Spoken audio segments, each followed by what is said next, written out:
Titulada O Sutra Surangama, os estados demoníacos dos sentimentos Kendras, continuação, parte 1 de 7, em Entre Mestre e Discípulos, dada em inglês, 27 de dezembro de 2018, em Taiwan, também conhecida como Formosa.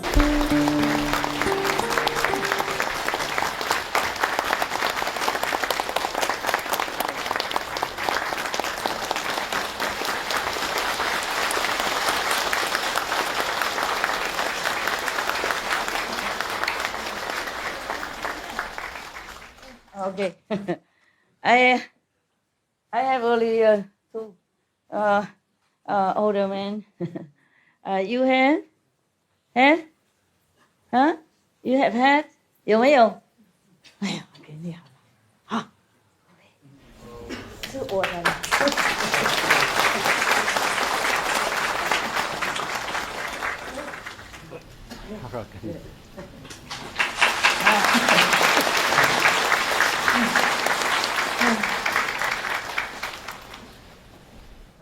Yes, it's good. Please, please sit down. And wear your hat. Wear hat. Wear hat. 戴帽子比较温暖一点。When I was still a monk, I shave head in winter, very cold, and I have headache. 我当和尚的时候是剃度，哇，好冷好冷，头痛。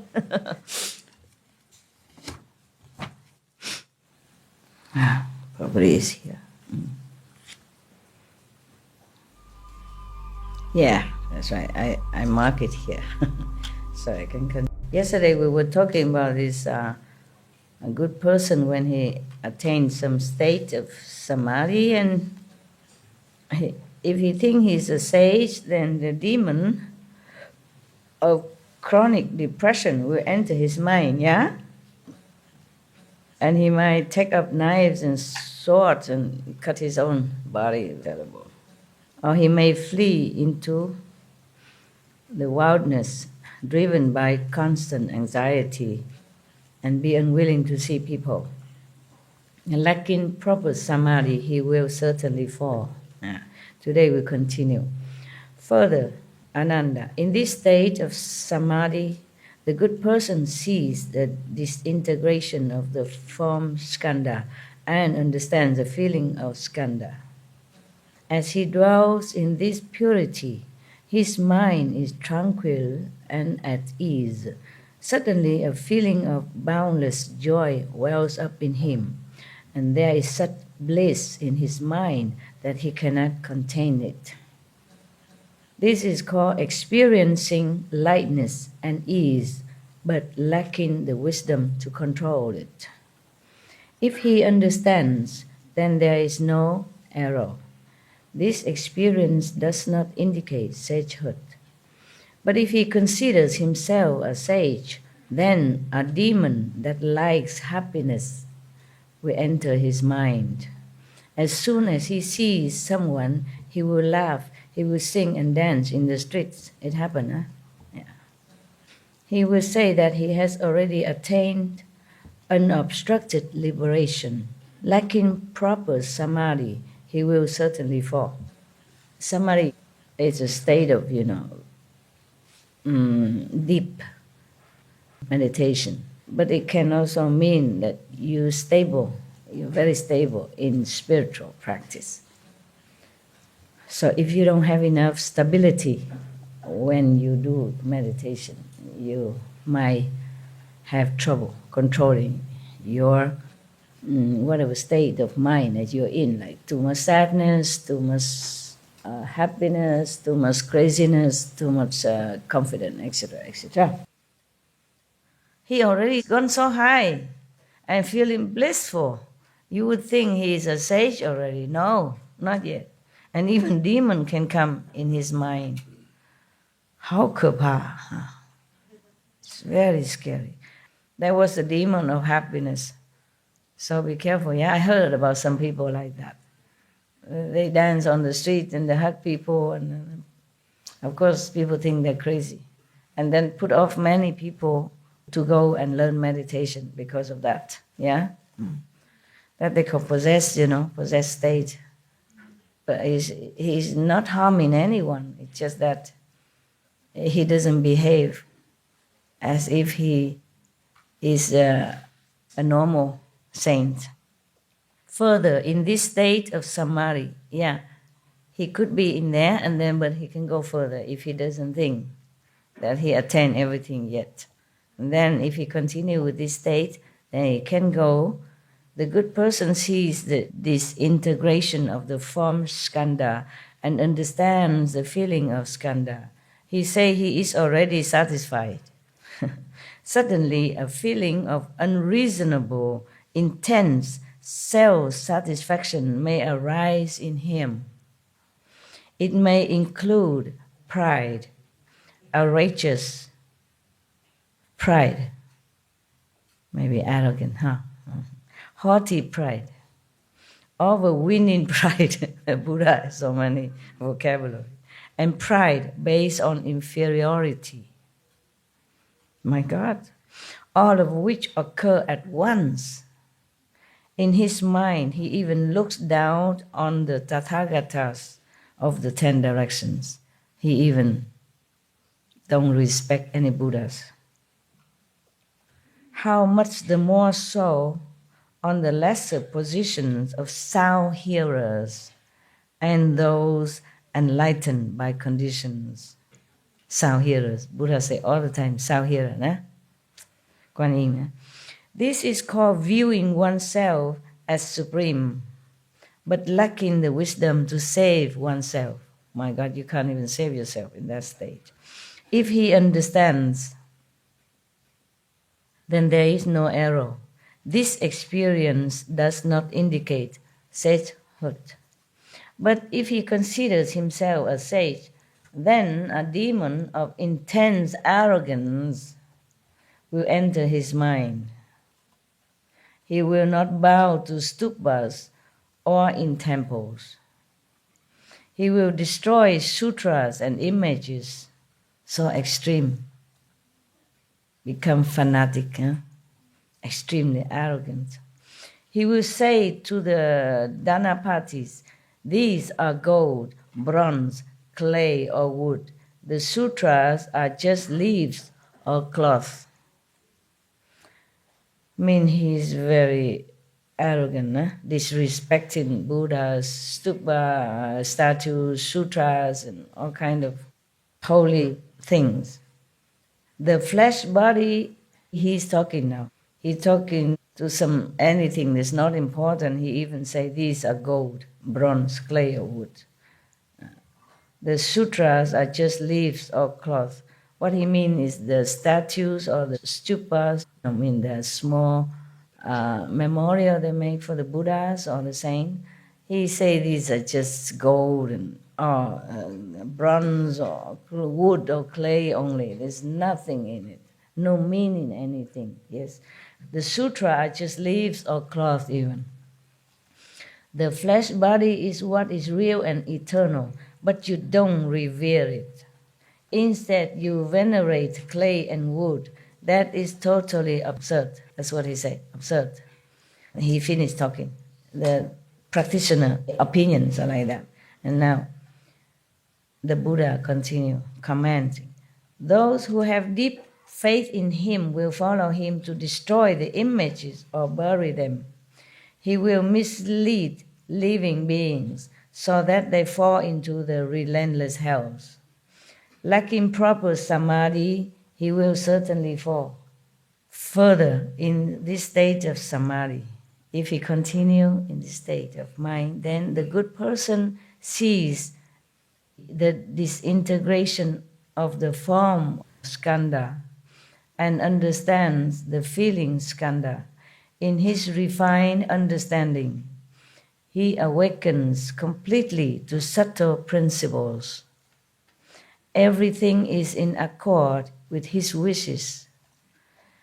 He may suddenly experience limitless lightness and ease in his mind. He may say that he has become a sage and attained great self-mastery. It's possible that we can fall into this kind of trap, because these are so powerful and so extremely wonderful. Yeah, this kind of state of mind, so blissful, happy, carefree, and wise also, somewhat. So we think we already somebody, already Buddha, yeah. This is a problem if we don't have a master to guide you or scold you into your right mind, subduing your ego by some mean, then you become like that. Might not be to the extreme as to destroy the sutras or the Buddha's images, but could be, very self-aggrandizement kind of status. In Tibetan Buddhism, sometimes the normal Lama or anyone from outside come into the monastery feeling that he is such and such Tuku, a Rinpoche, a master from Rinpoche, teacher of this present Rinpoche, this present abbot. They make a lot of scene and noise. Yes. And then one of the person who wrote this kind of story, she said that if such a practitioner are not lucky enough to be near a good friend like other lamas or his teacher who will subdue his ego by scolding him in front of everybody, degrading him, make him become zero to the ego again, then he will continue become misled like that until he gone insane. Then he will be very sad, he cry, he laugh because nobody believe that he's too cool, the living Buddha. Nobody believe him that he is a former teacher of this present Rinpoche, and he expect this Rinpoche in the temple to bow to him, recognize him, be grateful to him, and respect him, and worship him, all that kind of thing. Some people fall into that state also. And it's some true story like that in some Buddhist monastery. Yes. Then sometimes the master would ignore him or try to do something to cure him immediately or as soon as possible. But if you meditate alone, you don't have any good friend like that, to check you out, to straighten you up, then you'll be in trouble.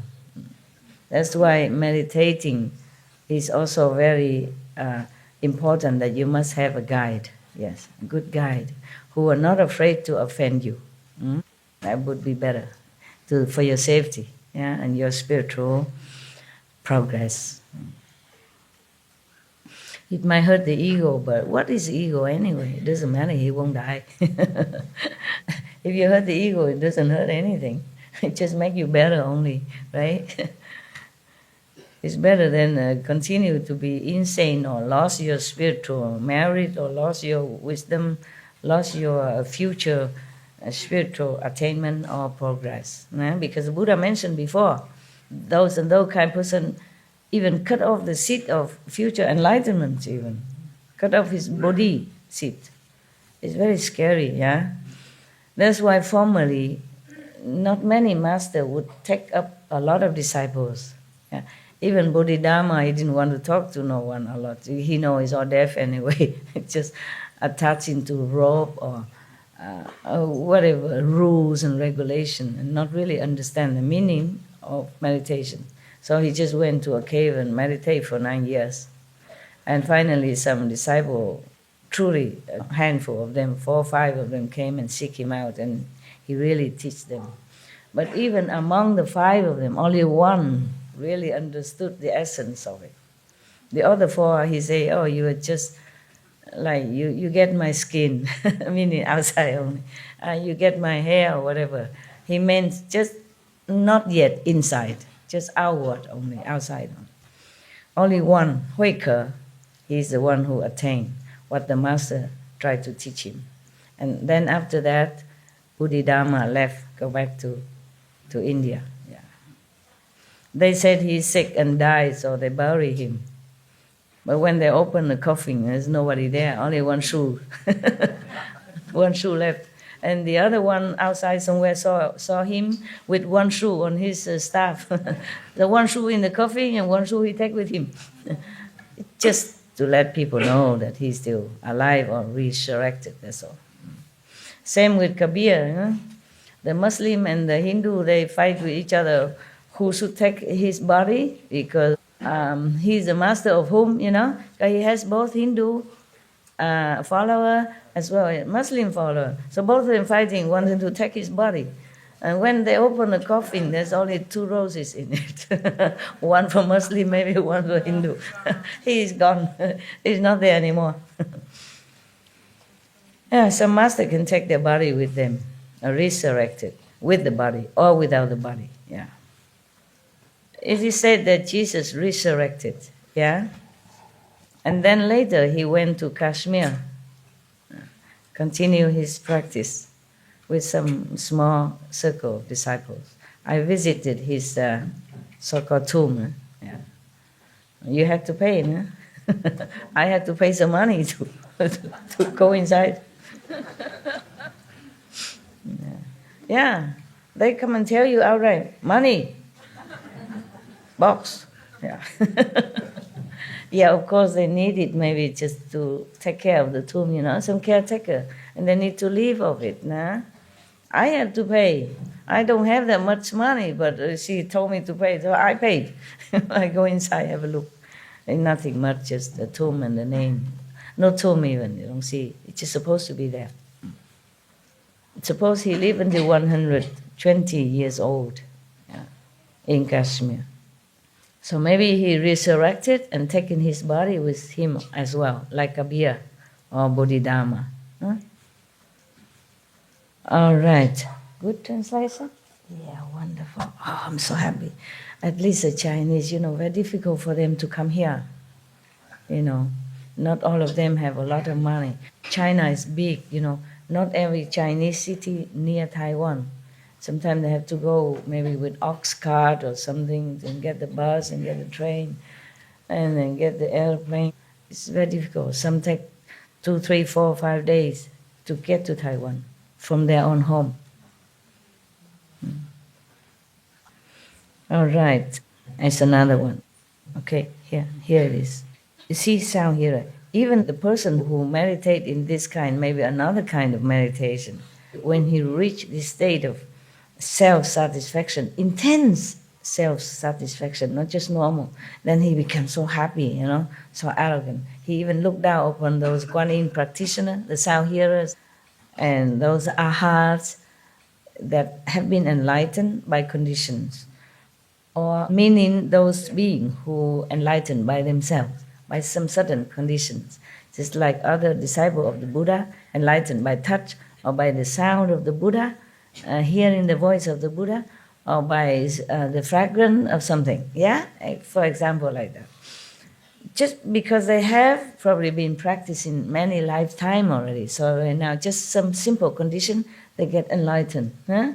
And then also there are some called Patekya Buddha, meaning the one who meditate all by themselves, yeah? And then by some merit from the past life, or maybe seeing one master by chance and then became enlightened also. So these people are not necessarily disciples of Buddha, yeah? Okay. So, but the person who reached this state of extreme self-satisfaction, he thinks he's above everything. But this is just one state, which is called viewing oneself as supreme, but lacking wisdom to save oneself even. You can't even save yourself. Not to talk about go out and save other souls. This is terrible, nah? Then you're falling. If he knows it, then it's okay. But if he doesn't know, then he will fall. The demons and all that will come. You see this kind of so-called enlightened person, he can't even save himself, but he has followers.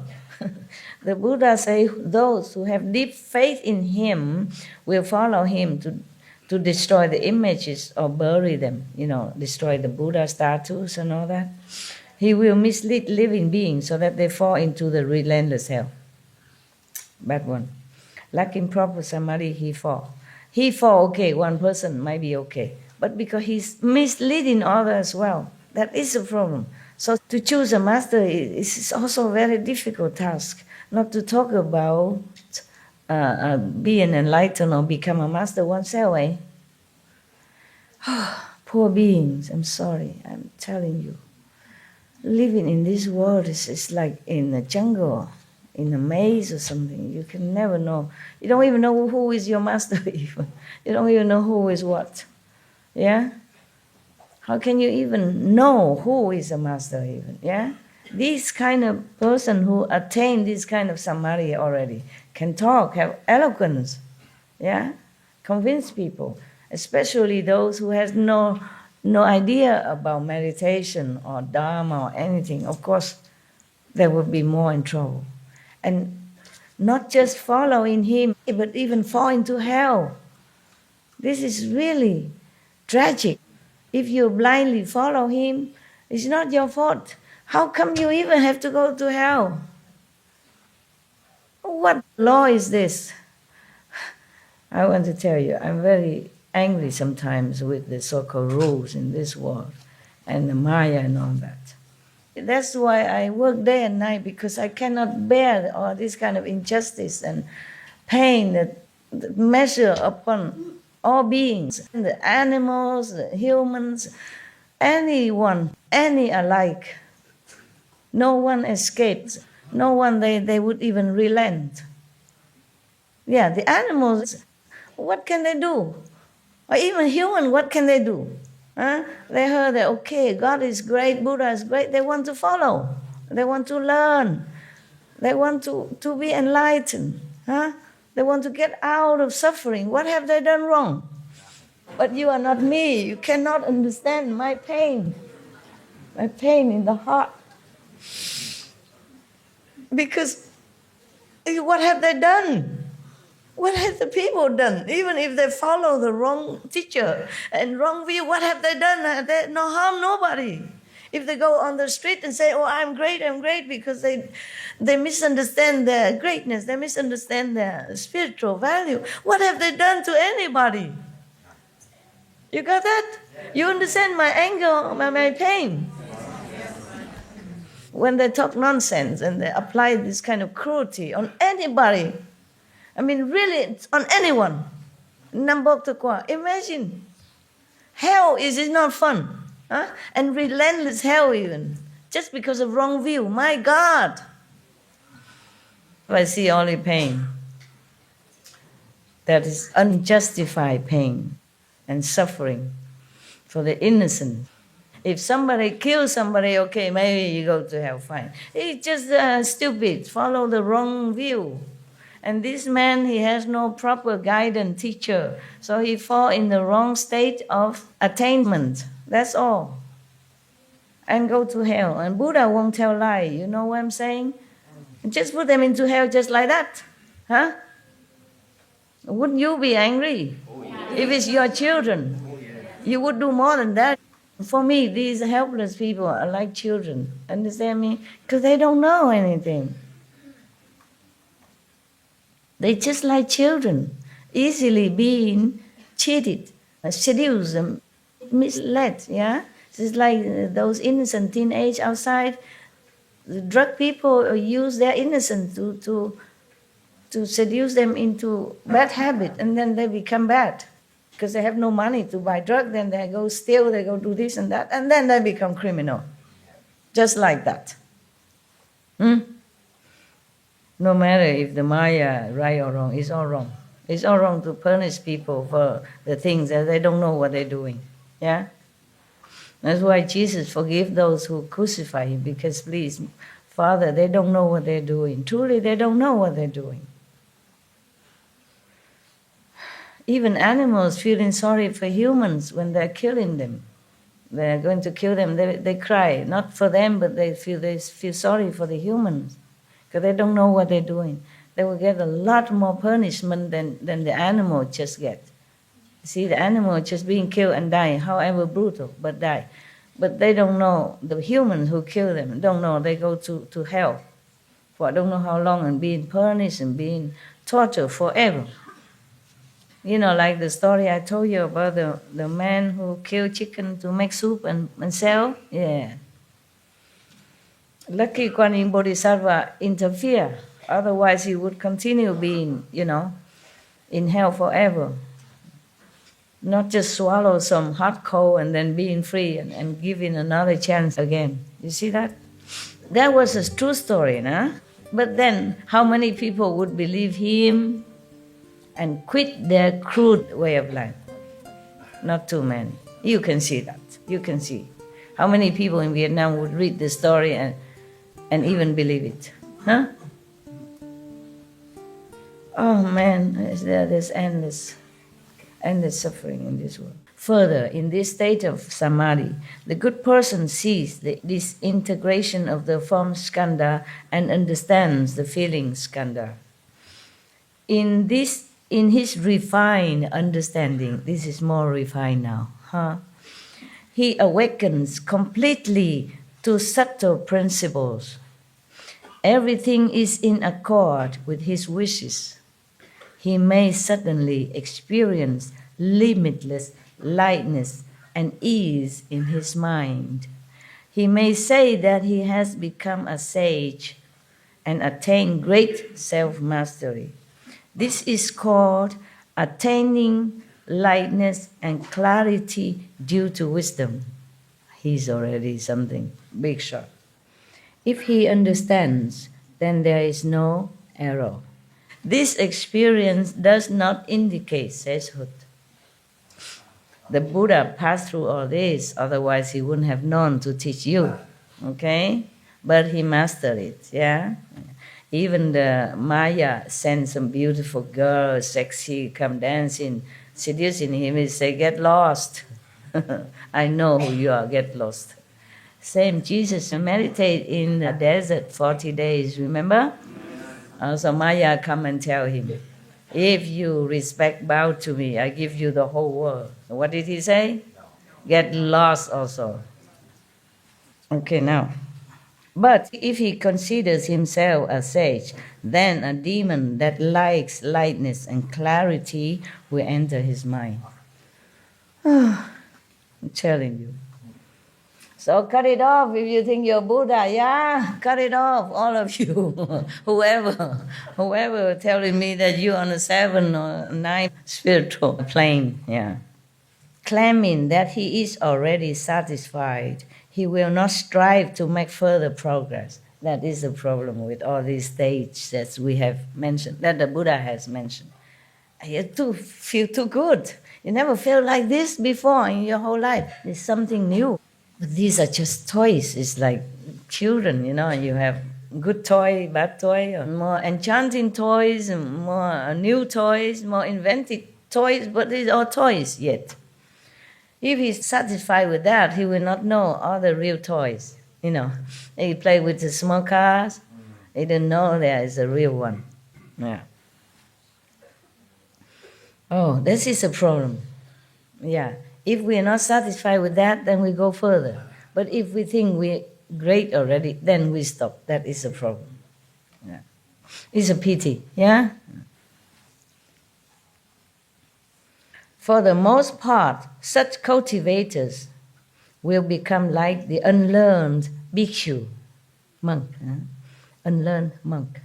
He will mislead living beings so that they will fall into the avicii hell. Oh, this is worse. Like in proper samadhi, he will certainly fall. My God, Maya, so cruel. That is a problem. If you really want to become a Buddha, he will be so harsh on you. That is the thing. That's why. Otherwise, how can you put somebody in hell? He's just practicing. Maybe he has not become a Buddha, but he harmed no one. You see that? They make all kind of this, I'm telling you, rule. Really? What kind of rule is that? What kind of law is that? Huh? This guy, he just practiced. Maybe he don't have teachers or he mistaken thinking that he become Buddha. Fine, but he harms no one, right? He may be boasting or being arrogant, but that's nobody's business, huh? And if anybody is stupid enough following him, it's also not his fault. Why have to go to hell? Avicii hell is the hell that you can't get out. So woe to you if you want to become a Buddha and not controlling your desire or your ambition or your mind. Huh? Must always humble, humble. I'm nobody yet, okay? Nobody. Just a little light, a little sound, not yet, okay? Actually, most of you don't think that you will become a Buddha. You think that, okay, Master Power will help you to be liberated and go to higher levels so you don't have to suffer again and your 5, 6, 9 generation don't suffer. I think that is good enough. Okay, huh? Yes. To be Buddha, look at that, huh? I read this long time ago. I forgot that it's so gruesome like this. I forgot that it's so terrible. But it's good to know, huh? It's good to know. So you can avoid trouble. Okay. Further, still continue. Further, in this state of samadhi, the good person sees, he sees that it's all the form that he saw, the scenery, it's all from skandha. He already knows it. At least he knows that it's an illusion. And at least he understands that it's just a skandha feeling and all that is all illusionary, it's not real. He knows that. But still, huh? And in this clear awakening, he experiences an illusory clarity.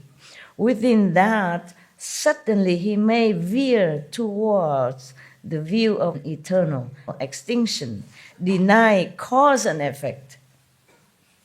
He rejects the karma theory, the karma, law. Yes, and take everything as empty. There's nothing at all, don't worry, no karma, whatever you do, there's no effect, no hell, no heaven, nothing.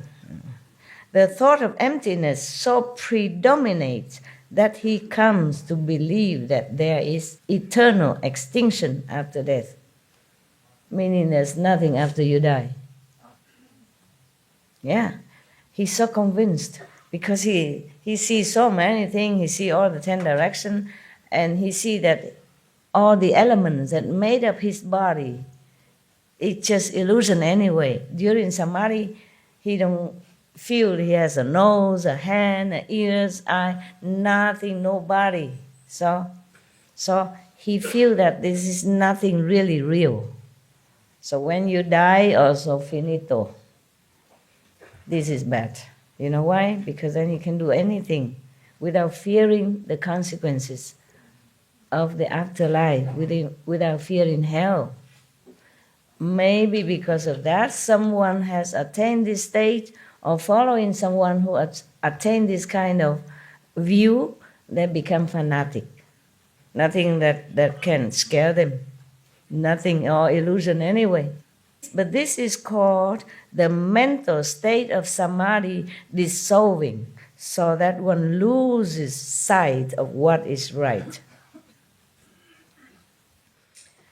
If he understands, then there is no error. This experience still does not indicate sagehood. But if he considers himself a sage, then a demon of emptiness will enter his mind. How can you believe that such a high stage of enlightenment already still, the demon still can use your mind? Understand, because the mind is not the soul. Yeah, the mind is a subtle, a higher kind of instrument. The brain is instrument, yeah, physical, we understand that. The mind is just a more refined computer, yeah, high tech. The mind is made at the second level. Therefore, if you go down from the 5th level to this world to do something or to help beings, you have to go through the 2nd level to be equipped with the mind. It's just like if you want to dive into the sea, you must go and wear this kind of frog clothes, yeah, like that. So the mind is easily to be swayed, that's why, because it's not high level, it's not the soul, it's not eternal, it's just made by second level. It's just like one of the clothing you have to wear when you go down to this world. Without the mind, you can't function here. The mind dictates the brain dictates the body. And if the mind is wrong, everything belongs to you wrong. You're thinking wrong, you act wrong, yeah, you behave wrong. Wow. So, the demon of emptiness can enter somebody else's mind like this. And then he will slander the holding of precepts even. He slander the moral codes, yeah, calling it a practice of the initial vehicle, meaning he looked down upon the people who hold a precept and the moral standard as just, like baby, like kindergarten. Yeah, imagine. He will say, since the bodhisattvas have awakened to emptiness, what is there to hold or violate? This is also dangerous. That means he don't care what he does. Eh? And then he might do something wrong, harm other beings that he think is no problem anyway. Yeah, I saw some do this. Maybe not to that extreme, but I heard many. And not many, but because I don't know that many people. I saw some story in some of the magazine, spiritual magazine. Some of the monks say, oh, I already make peace in the world. Meaning because everything is empty, war and peace is no problem, no need to worry about it. Meaning because inside he has peace already. Meaning that even outside no peace, inside he has peace. So if you have peace inside, that means outside doesn't matter. So it doesn't matter who die, who kill each other, they still suffer. Even illusionary, the beings still suffer in war. So you cannot say it doesn't matter, right? Just because you have peace. It's just like a rich person. Every day he eats a lot of food and then he says, oh, what mean hungry? Hungry is no problem. It's all garbage talk. Yeah? Tell them to eat cakes, just like the Queen of France. Because she has no idea. She lost touch with real life. Yeah? Same, this person like that. Wow, there's so many, huh?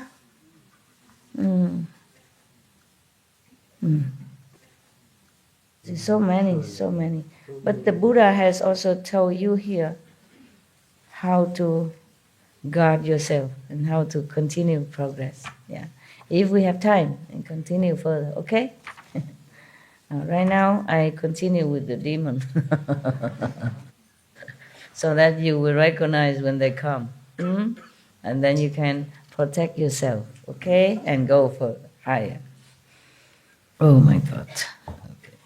So, because of this false view, influenced by this kind of demon, he will slander those withholding the precepts, like the monks, the nuns, they're strict with their precepts. He will look down upon them, he will degrade them, he will slander them. That is a no-no, of course. Huh? Even if you're not a monk, a monk, if he has his moral code, then it's good, right? At least good for him, good for society. Why go and slander them, yeah? Now, but not only that, he thinks he already attained emptiness, everything is empty, everything illusion, yeah? So he can do what he wants. So further than that, this person in the presence of his faithful Dhanapatis, meaning his so-called disciples, yeah, will often drink wine, eat meat, and engage in wanton lust. The power of the demon will keep his followers from doubting or denouncing him, even if he's doing all this wrong thing, drinking wine, drinking alcohol, eating meat, engaging in lustful conduct. But the demon power is so strong that anyone who near this person, will be kept from being doubtful. I have no demon to control you. Yeah, of course. At least you're free, okay? You're free. If you doubt me, at least you know you're free. Nobody control you, yeah? So even if I'm wrong, you have no danger because you're free to doubt or not doubt. You see that? At least, huh? You doubt me, it's good. I wasn't angry at all. I'm just saying, oh, you see all that experience and you still doubt me? But I never felt angry or so angry. No, I wasn't, okay? That means good. That means it's good. That means that you are free. That I don't oppress you or saying something or psychologically suppress you so that you don't dare to even doubt me. You're all free. Even you're enlightened or not, you're free. Because if a master use some magical power or some psychic or something, then you behold under his or her sway. You cannot even think the master is wrong. Here, this person, because of demon power, so even though he drink wine, eat meat, and engage in lust and all that, wanton lust, not just having a wife or a husband, wanton lust meaning just random, meaning no good, all the time, anytime. So this is no good. The power of the demon will keep his followers from doubting or denouncing him even. After the ghost has possessed him for a long time, he may even consume excrement and urine, or meat and wine, claiming that all such things are empty anyway. Whew. He will break the Buddha's moral precepts and mislead people into committing offenses. Lacking proper samadhi, he will certainly fall. He fell already. Not just certainly fall, but he fell already. Further, if he continued with this state, further, in this state of samadhi, the good person sees the disintegration of the form skandha and understands the feeling skandha. He savors the state of illusory clarity, and it deeply enters his mind and bones, become his nature then. Boundless love may suddenly well forth from his mind. When that love becomes extreme, he goes insane with greed and lust. The Buddha don't mean love as loving, but as this kind of sexual, attachment love, yeah? In this world, we use everything, love, love, love. It's all confusing, yeah? But the Buddha means bodily attachment, yeah? And that's why if it's become more extreme, then he goes insane with greed and lust. He cannot stop. So but this state is called when an agreeable state of samadhi enters one's mind, lacking the wisdom to control oneself and mistakenly engaging in lustful behavior. Okay.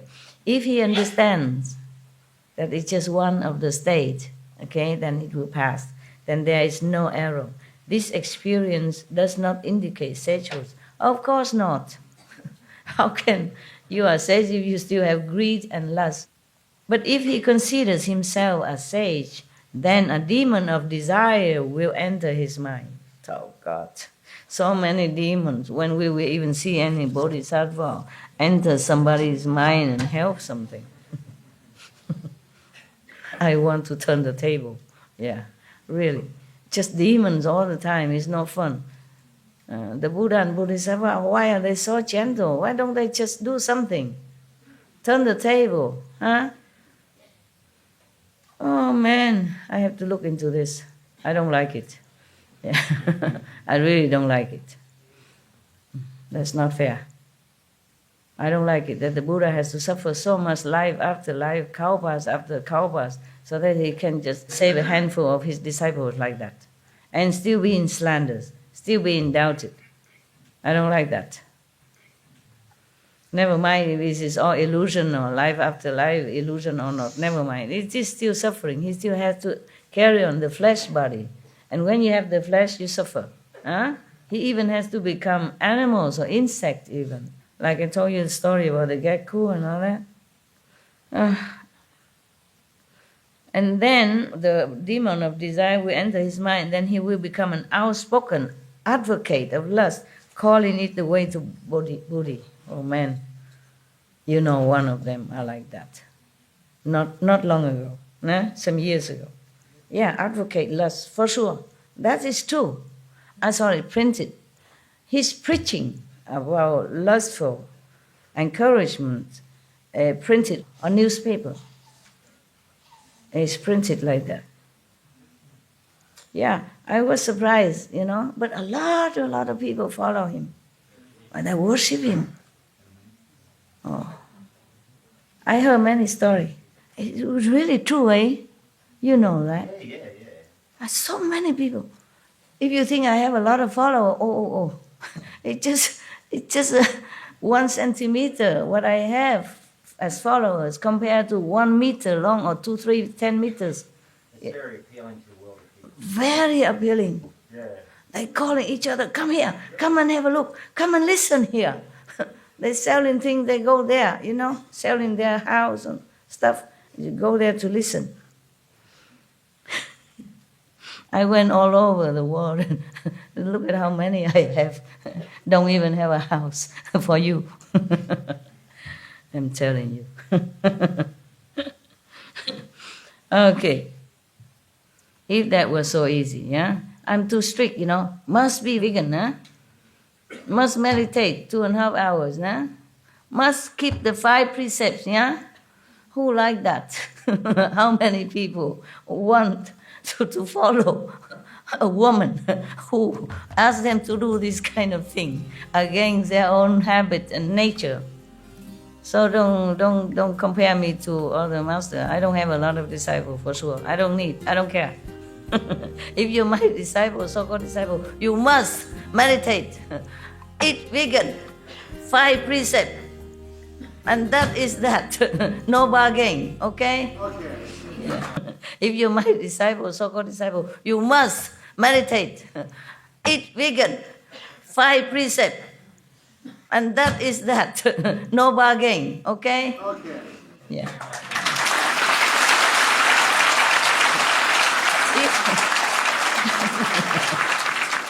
I'm Tsongkhapa. Okay. Precepts. Yeah. Somebody called me Tsongkhapa when I was, wasn't a monk. I was just, going from one ashram to another. I'm just wearing Punjabi, white. Just have 2, 3 pairs of clothes, that's all. White clothes, and long hair, and it's like everybody. And they keep calling me Tsongkhapa. Always. Hey, Tsongkhapa. How are you, Tsongkhapa? At that time, I had no idea who Tsongkhapa was. I said, who? Chong who? I said, my name is so-and-so at that time, yeah? And Tsongkha who? I wasn't studying Tibetan Buddhism at that time. Huh? I don't know what it is on. You don't know? No. Oh, okay. He was the founder of Gelugpa, of Gelug school in Tibet. Tsongkhapa was a lama, the founder of Gelug school. The Gelug school is the one that wear yellow hat, and he was the one who strictly followed the precept. And he teach his monks and his lay disciples, they have to follow the Buddha precept strictly. He's the one that very, very strict.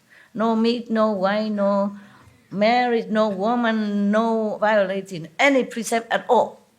Yeah? Not even eat garlic, onion, all that.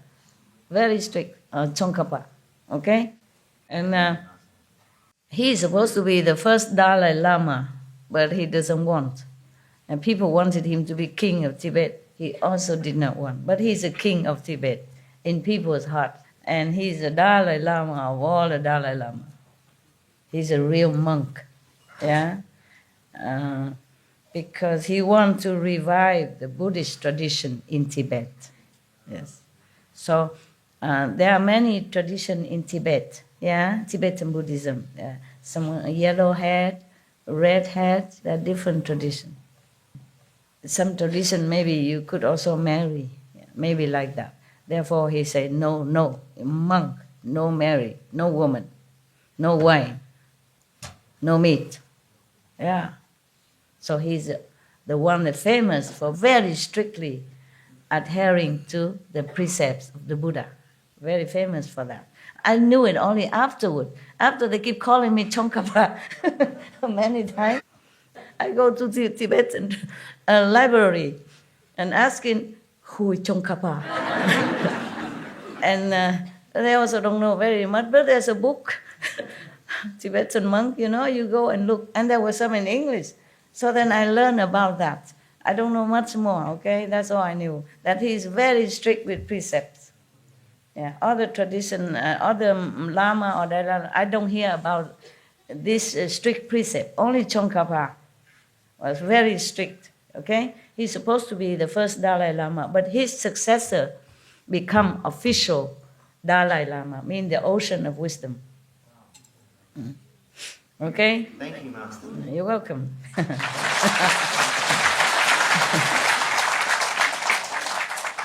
I was just joking when I said I'm Tsongkhapa because I'm also very strict, at least 5 precepts, yeah?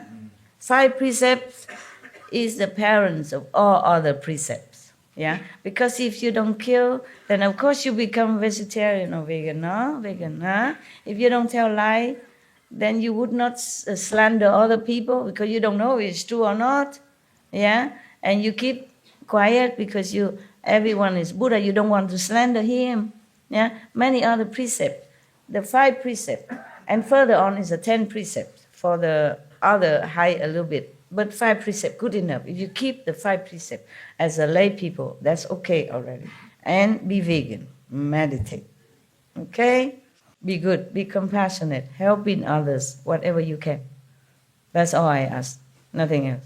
Yeah. I don't take any money from you. I don't take anything from you, and you know that. So at least you are no harm in my hands, okay? In my teaching, you have no harm, no loss, nothing. So,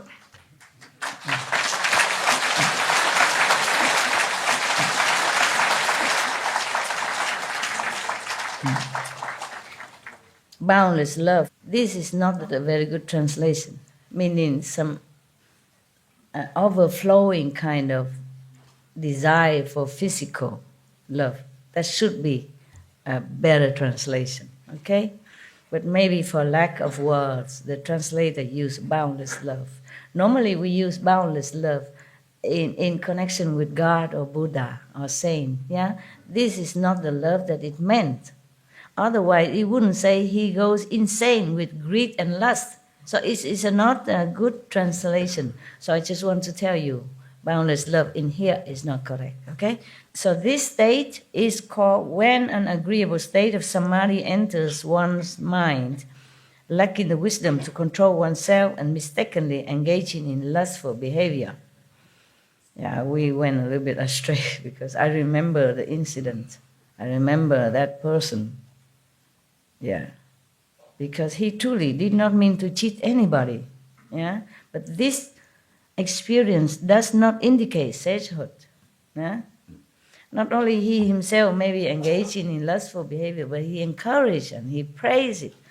And he even slandered those priests and monks saying because they lack of sex, therefore they are like this, they are like that, they don't know what to say, they're kind of not worthy or not intelligent. That's the way he talked about other priests and monks. You understand? Yeah. Maybe you like sex or whatever, fine, but why have to slander somebody who doesn't want to have sex? There is no sin, there's no stupidity in avoiding physical contact with woman or man. No sin in it, is there? No harm in anyone. Why slander them? That was my question when I read these articles. I could not believe my eyes. And yet so famous, so got so limitless disciples everywhere. And big house, a lot of cars. I have not much because I want to save my money for people who need, and for SMTV, for other things, yeah? Okay. I don't think I'm stingy, okay? Nothing is mine, really. It's all yours. It's all yours. I only use what I have to do. I only do what I have to do. Wearing all this stuff, makeup, all this, it's not my idea. I don't like it. It's too much time consuming and troublesome. Not free enough, but never mind. I do what I have to, okay?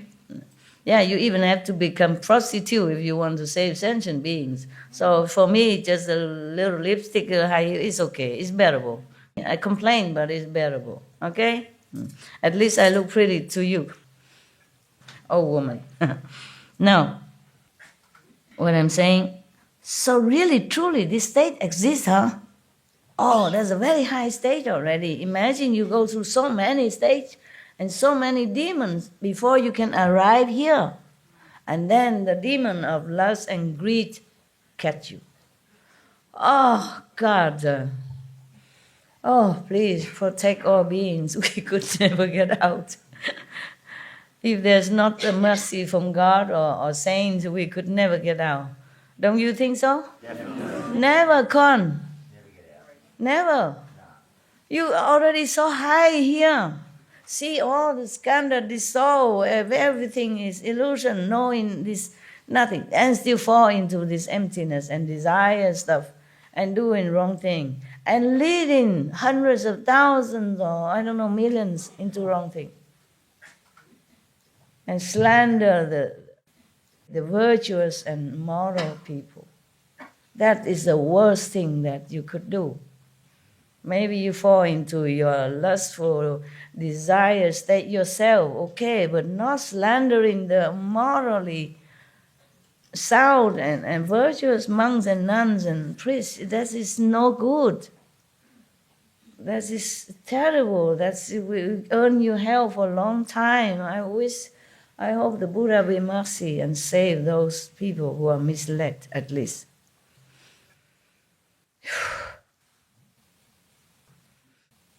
When I was in Europe, I want to buy land. Those years, I keep looking everywhere, but nothing really suitable.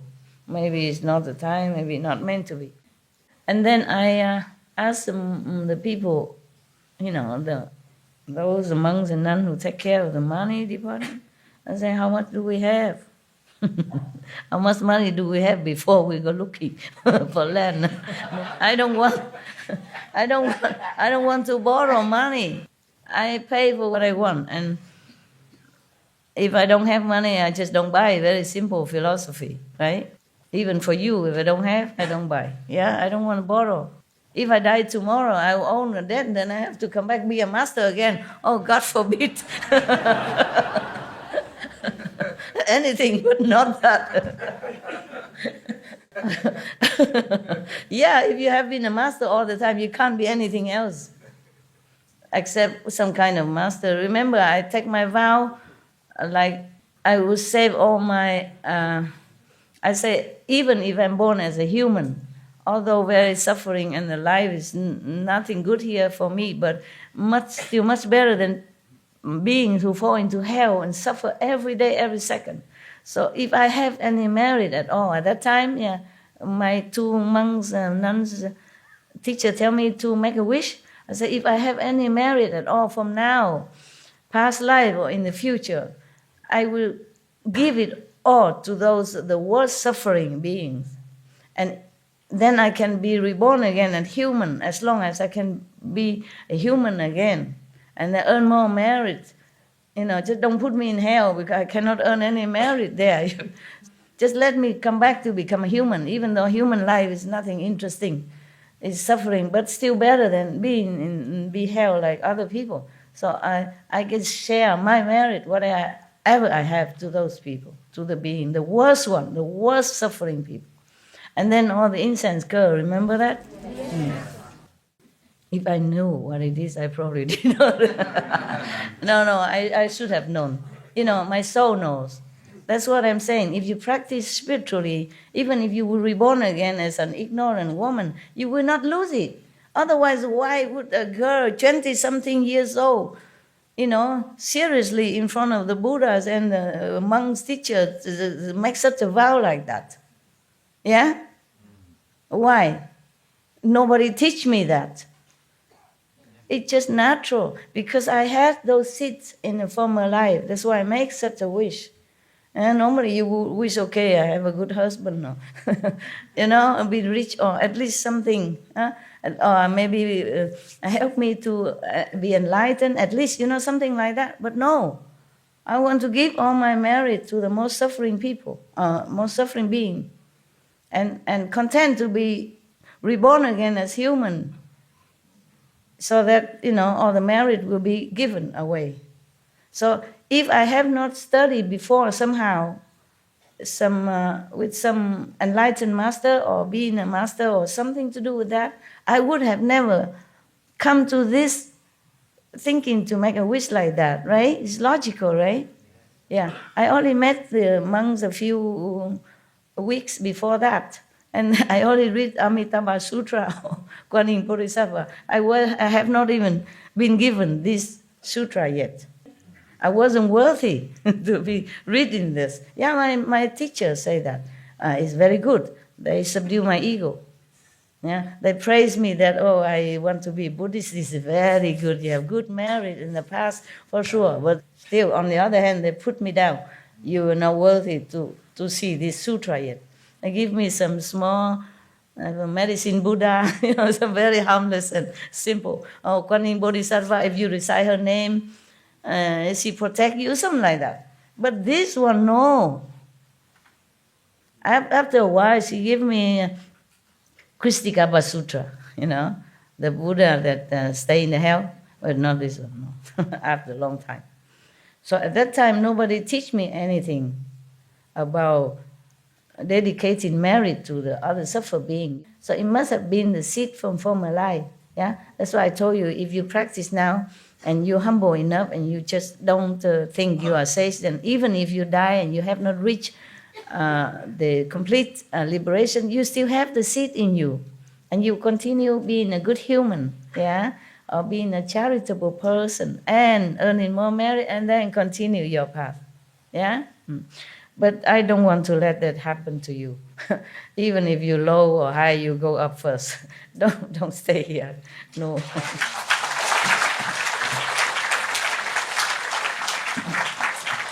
Because if you get out of this, even if you're in astral or second level, it's easier to find master there, because you already learned something with me. So you are not just a nobody. They will let you enter in this meditation hall, that lecture hall, to listen to other master, even if I'm not there. But I will not leave you. Of course I will not leave you. I will continue teaching you.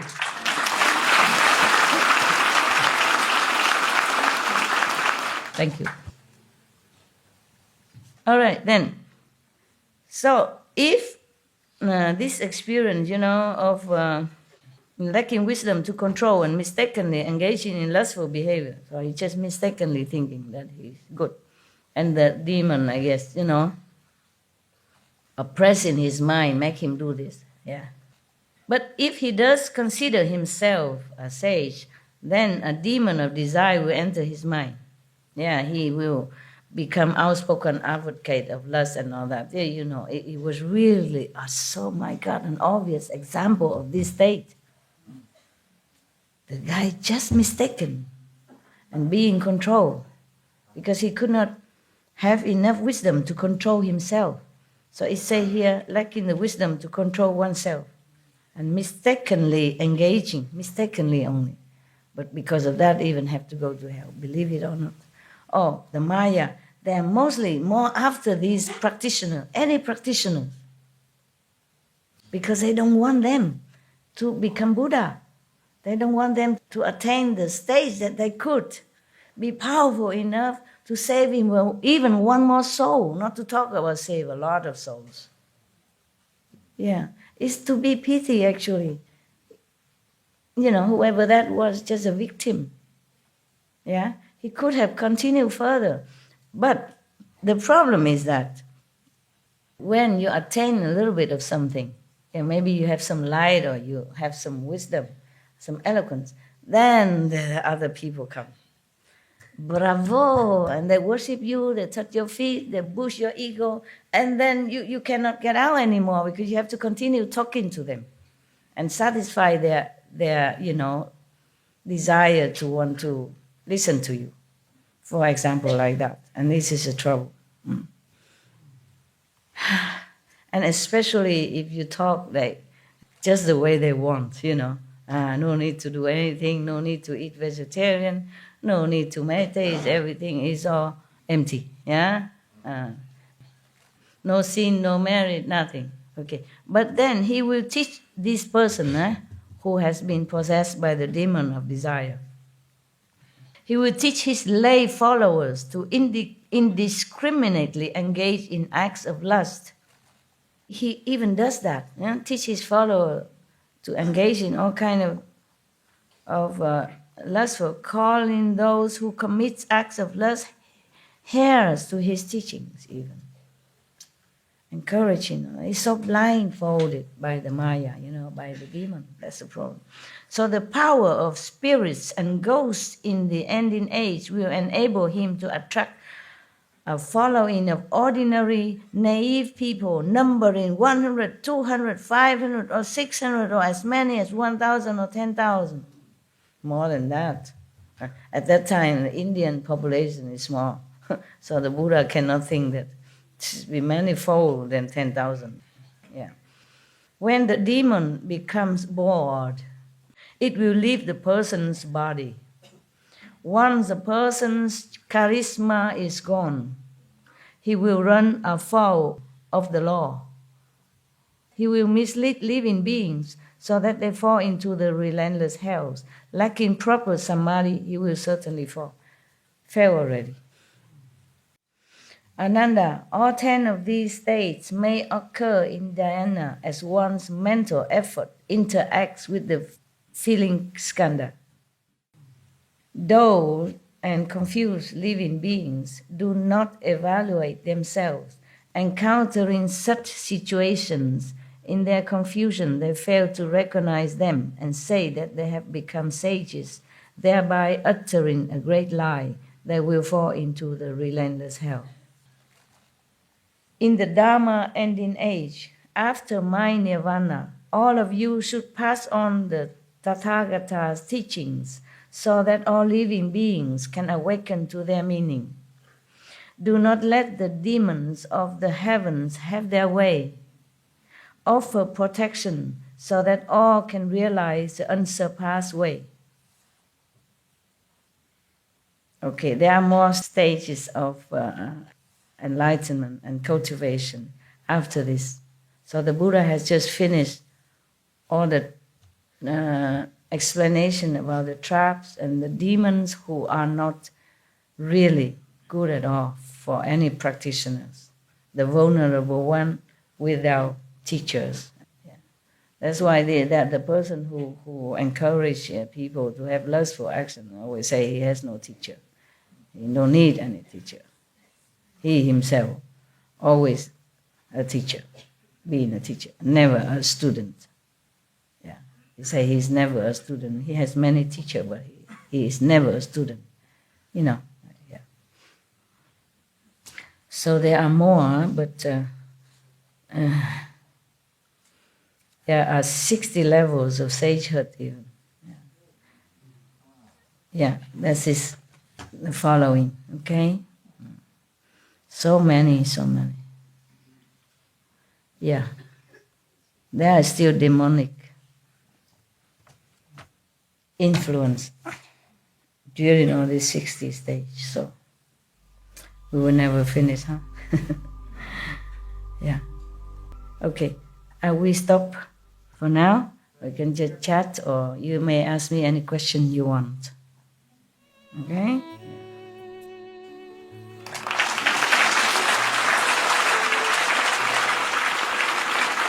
We continue next time, huh? If you stay, then maybe I will continue to read it for you. Any question? Yeah. Earlier when you told me that on a level that my doubt was good, and I wanted to tell you that that's why my doubt is comforted, because I don't feel dogma. You know, I was a seeker for my whole life. I went through many different religions and through many different churches. And the thing that always pushed me away the most was not feeling like I could ask questions, not feeling like I could think for myself and wonder, and and when you said that to me, and also it's not the first time, you've said similar things in your books and your other lectures, and those are the things that drew me to you the most and made me feel the most comfortable. When the doubting mind speaks, it's that kind of answer that makes me feel like I really belong here as part of your family, and I just wanted to again express my appreciation for that. Okay. So thank you. Good for you. Good for you. Your doubt is truly sincere, not like to provoke me or to put me down or degrade in me or anything. That's why I feel good about your doubt. Yeah. If somebody else have different doubts, like trying to make himself look smart in front of me, and like put me down in front of other people and all that, which is no good for him. Karma, bad. Then I would scold him instead of welcoming like you. Doubts and doubts are different, okay? You are doubting whether or not I teach you the right thing or not, whether or not you follow the right person, because you sincerely want to really find a master, find a way to be liberated. That is different. The spiritual doubt is always welcome. It's very healthy. Not personal attack. That is different. Okay? Why are you crying again? You inspire me and make me feel so right. Yeah? It's a good crying. Yeah, it's good. All right, good. Thank you. you. Can cry because you're touched, yeah? Yeah, you touched. Feel, that's the word. Thank you. You feel like you're correct. Yeah, it's good. That is a different doubt. And it's a different from slander or trying to look cool in front of others and like putting your master down, personal attack. That's different. But this is spiritual doubt. It's your birthright. And you must doubt. You must doubt until you really completely prove it. That what you are doing, what the path you're following is correct for you, because you have only this chance. If you follow the wrong master, you must know it. Then you have to quit. You still have a chance to go find another master. You must doubt. Your time is precious. Your life is yours. You can't afford to just kowtow to anybody and, okay, do whatever he said. And it's your life. It's very important. It's your precious life, your valuable time. You must doubt until you resolve it, okay? If no doubt, then you can never understand you follow the true or not true, yeah? You must have doubt. You must have enough intelligence and wisdom to discern this. Otherwise, you can never put your whole heart into what you're following, the teaching. So it's just different from degrading or slandering, the ego stuff. Yeah, it's different. All right, good. I'm proud of you. Here, have an apple juice as a reward. Yeah. Yeah.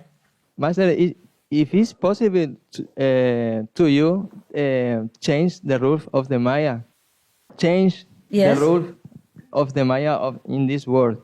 Because many masters coming, save some souls, but I think they cannot change the rules of the Maya. If it's possible to you, Master, change those the rules? I don't know.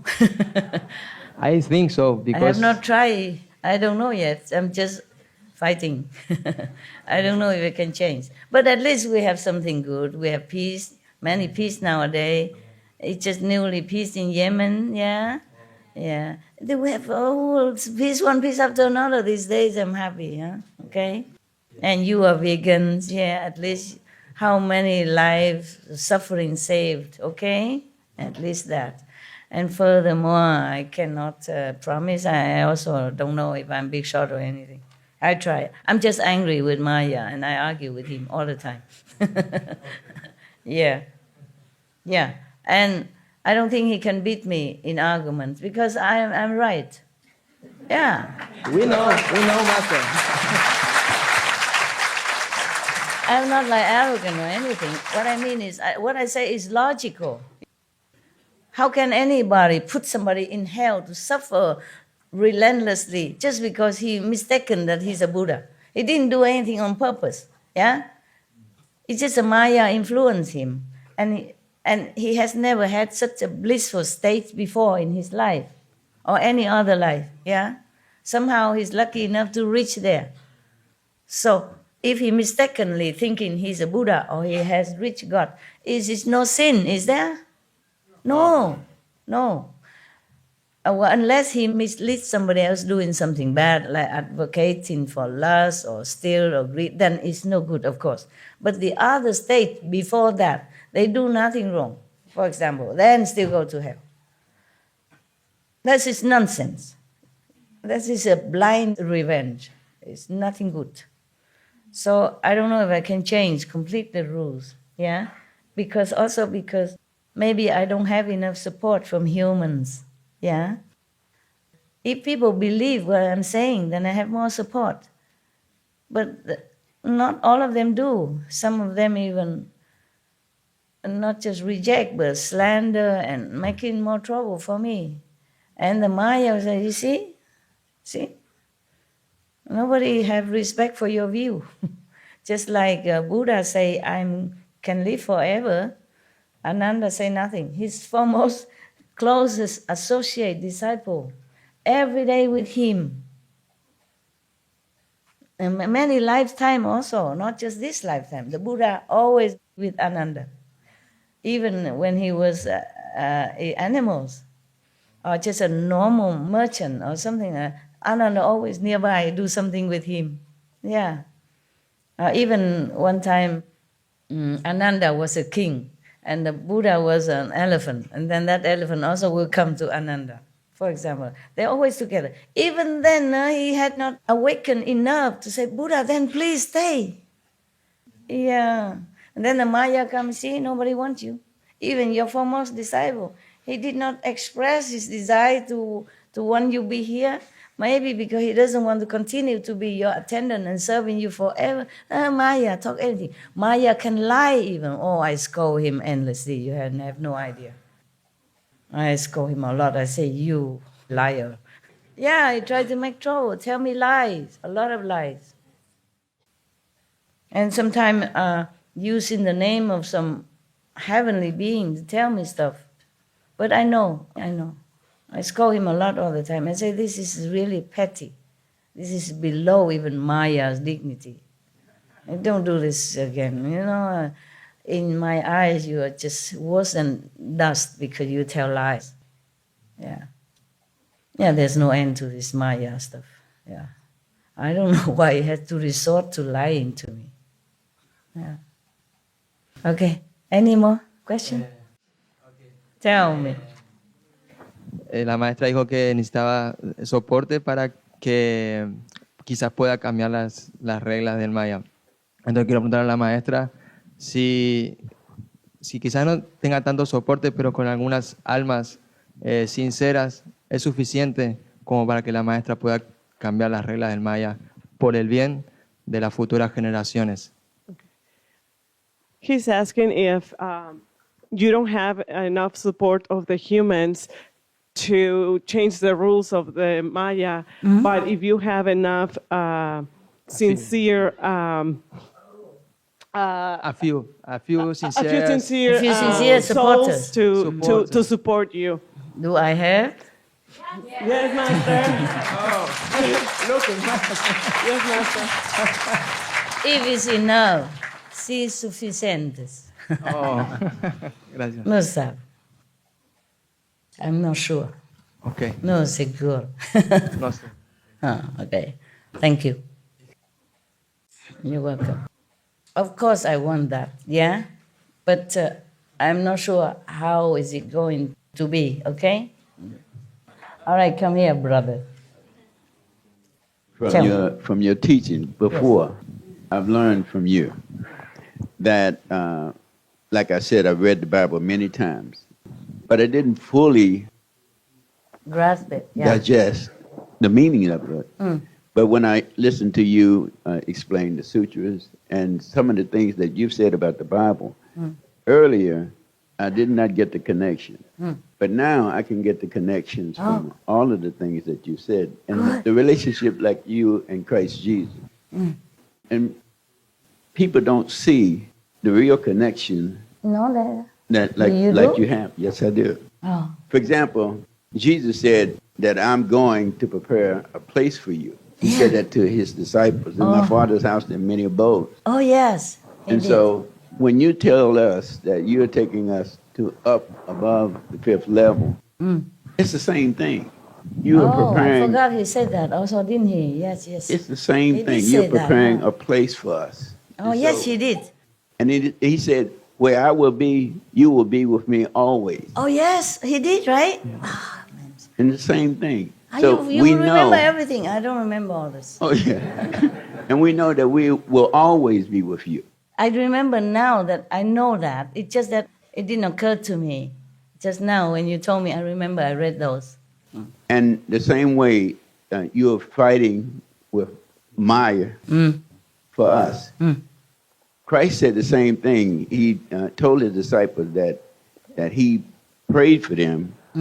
He interceded with them because they were weak. Yes. And so he had to protect them. They wanted to take them and sift them as with wheat.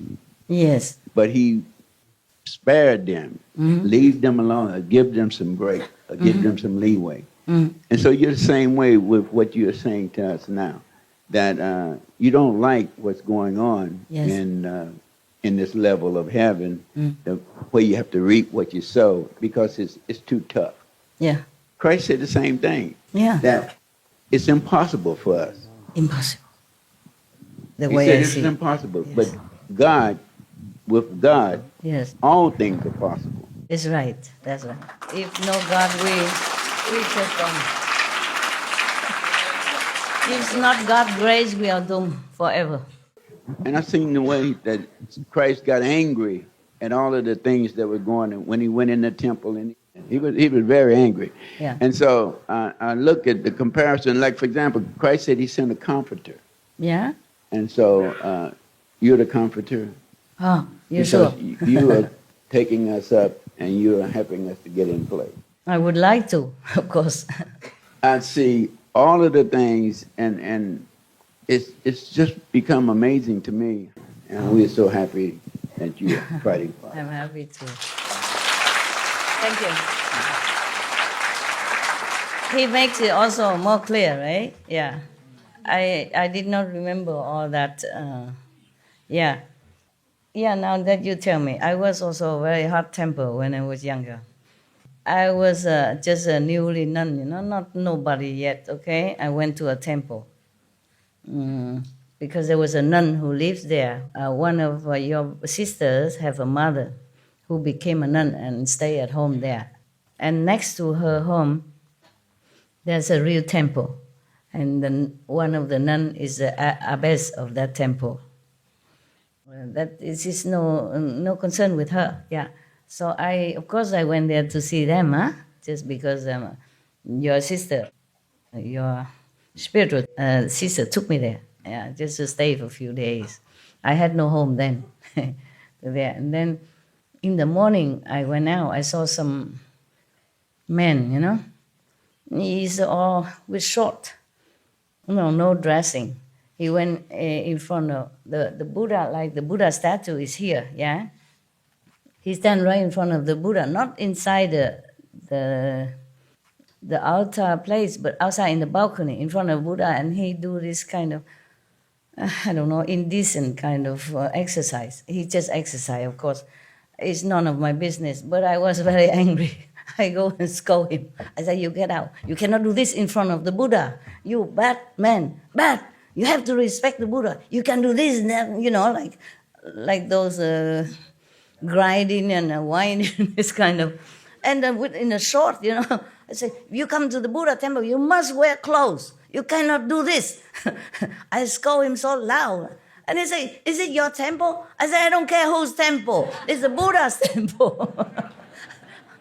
And I used a stick. I had a stick to walk at that time. I say, you go before I beat you up.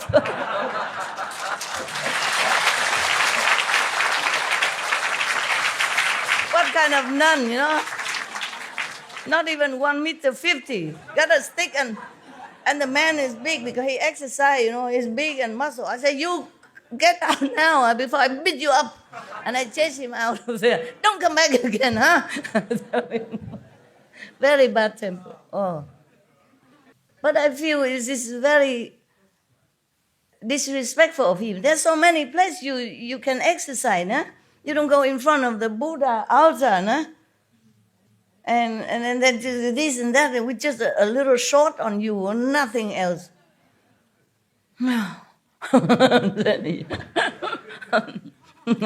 Bad temper must. And he was scared of me, believe it or not. I'm small, but I was angry. And he can feel it. He can feel my energy. So he go away fast. Yeah. I think if one of your sisters here, she will tell you, is it true? Yeah? And maybe some other thing I forgot. Some other thing. Okay. Now, it was a real temple, small temple, but there are Buddhas, many Buddhas in there. The altar, and he stand right in front of the main entrance to the altar and just whack himself like that. Yeah. Hello, Master. Hello. 因为我就是正在准备开一个vegan 的餐厅，然后就是最近有很多压力，然后怕开不好什么的，然后希望就是师父可以给我一些鼓励。你自己做好的，就会自己会有鼓励的力量。OK， 做好事就不用夸，也不用要求了，无条件啊。Next one. Yeah. Hello, Master. My question is related to tell me. what Fred was talking about with the abode that you created, this place that you created above the 5th level. Oh, above 5th level. Yeah, and the question is, are the generations that are also liberated, are they going to be able to go to this place? Yeah, if you sincerely practice. Okay. And then you can go higher. If not, then you still stay within the 5th level and then go slow later. And our relatives, our generations, our previous generations, are they? Other generation? Yeah. No, other generation, I think they just stay in the 5th level. That's good enough already. Liberated, but not always have to go all the way with you. Okay, thank you, Master. There are different price to pay. Okay, you practice very hard, okay? And you earn it, yeah? And you direct descendant, disciple. Direct bloodline. They are the byproducts of your merit, okay? So if they stay in the 5 world and liberated, it's okay already, yeah. When you go up to the 5th level even, or even to my place, yeah, you will not think anymore about relatives and friends. You're completely free from any emotion. If they are there, okay. If they're not there, we are all relatives and friends, okay? Over there, we will not think individual relationship anymore. We are different. We are saints. We are Buddha. Do you think the Buddha think of his wife when he in Nirvana? No, okay? You feel different. You behave different. It's just natural that you are free from any attachment of anything. Yeah, if your wife or your parents practice with you, then of course they can also come up there. But if not, they will stay above the 3 world. Okay, meaning liberated. Yeah, forever. Yeah. But maybe they don't go there immediately to the 4th or the 5th. They have to wait somewhere. But they will go there eventually.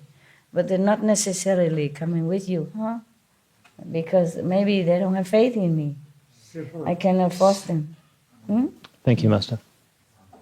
Because of your merit and because of Master grace, of course, they will be helped, yeah? But I cannot force them to say, oh, you got to believe in me so I can take you to my land, Yeah? Uninvited, yes, has to be willing and like to come to the host house. If they don't like, then you cannot force the guests to come even if you like to. But you can help because they are your friends, relatives, then of course maybe you let them come nearby or something. Yeah. Hey. I've struggled with that chronic depression, and why? What happened? What's wrong with your life? It's been like that since I was born. I've always had it. Oh, you always had it. I know it's probably karma or destiny or whatever, but. But how about your life? Come here. This is the microphone echo to me. When I look at you, maybe I understand better. Okay, tell me now, what is with your life that make you depressed? Is any reason? I can't answer that. They've said it's biochemical. I've been to every doctor. I've been on various medications. Biochemical? Yeah. Or you have something wrong with the blood? They've prescribed all kinds of medicines. Does it help you? It manages the symptoms, but it doesn't get rid of the depression. Uh-huh. And the only time it goes away is later in life when I found you, when I meditate or I'm looking at your picture or listening to your lectures. Mm-hmm. But I can't do that 24/7. And no, nobody can. I got to be out in the world sometimes. So yeah. How is your family doing? My father's passed and my mother's getting older, but she's. And you alone? Yeah. You don't have wife? 2 dogs. 2 dogs. And the dogs don't make you happy? Yeah, they make me happy. They make me happy. Okay. But I guess my question is this, will Kuan Yin, will this, I know that's not the purpose of Kuan Yin, but will it eventually go away, or is that my destiny for this? It will, if you're patient a little bit. How long ago you are initiated? 2003. Wow, 15 years. It's gotten a lot better since then, but I still take a lot of medication for it. Oh, are you sure you need a lot of medication? Do you feel confident that this medication helps you? A lot. Yes. It's a lot less than I used to have to take. Less medication or less depression? Both. Less medication than I used to have to take. Uh-huh. So the depression's less, but if I go off the medication, the depression comes right back. Again. You don't know the cause of your depression? I've been to every doctor, talked out everything. They say it's biochemical. Since when did you have it? Since I was little. Huh. Anybody have such a case in the world? Yeah. They do? Yeah. Oh man, that's really sad. That's really sad, brother. I am so sorry.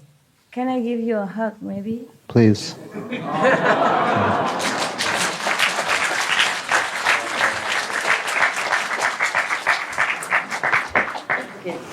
I don't know what else to do for you. I will give you a hug. Will you try so hard?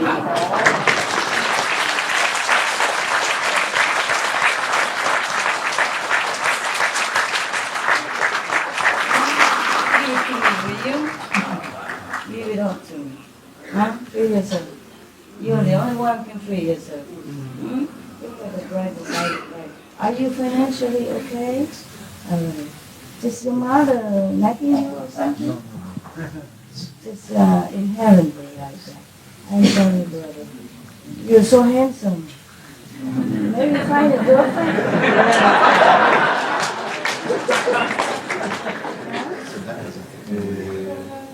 You had a girlfriend, but didn't help. Oh, yeah. What to do? Hmm? But you know what? You know what? I'm happy that you're still here. That's the best thing already. Yeah. Some people cannot deal with this kind of depression. They might have been gone, taken their life or something, And you're so courageous. You live on.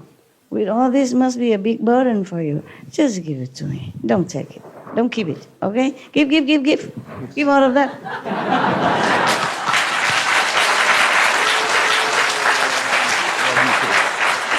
You're so good looking.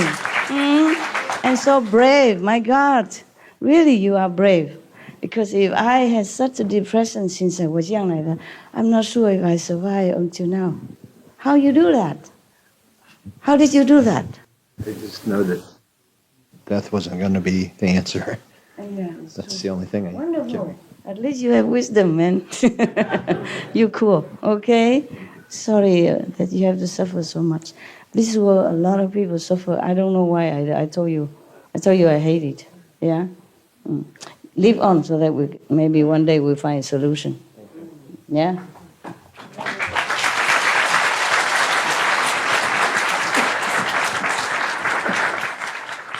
Yes, you want to ask something? Sure. So Maya is implementing all the rules, and heaven doesn't interfere as a benefit of doubt. Is that because the rules should be enforced whether the sin is accurate or not?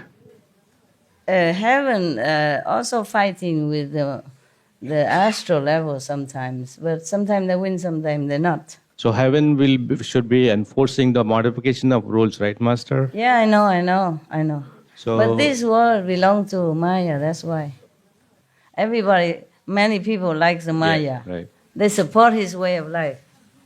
They don't support me. Huh? Yes, they did not support Jesus.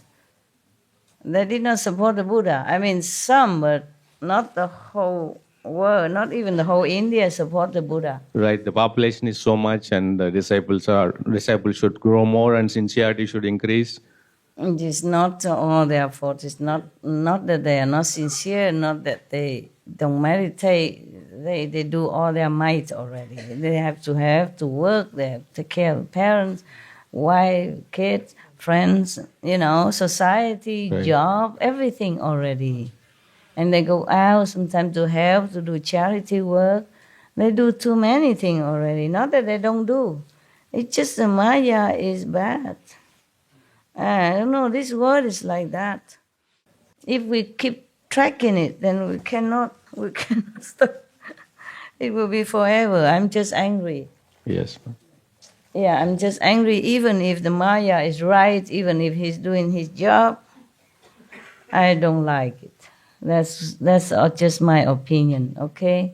Thank you, Master. But that doesn't mean my opinion can usurp his authority. Not yet. Maybe later, maybe in the future. I cannot promise, okay? I'm just angry. I just want to do revolution against him, but I don't know, okay? Yes, Master. Not that I'm important. I just want to let you know. No, I'm leaving tomorrow morning. Thank you. It's a small world for whatever you did to all of us in this retreat. You gave like lotteries to all of us, like blessings, and after the ceremony blessings and gift and everything. So thank you. It's a small world, Master. You're welcome, my Thank love. you. You're welcome.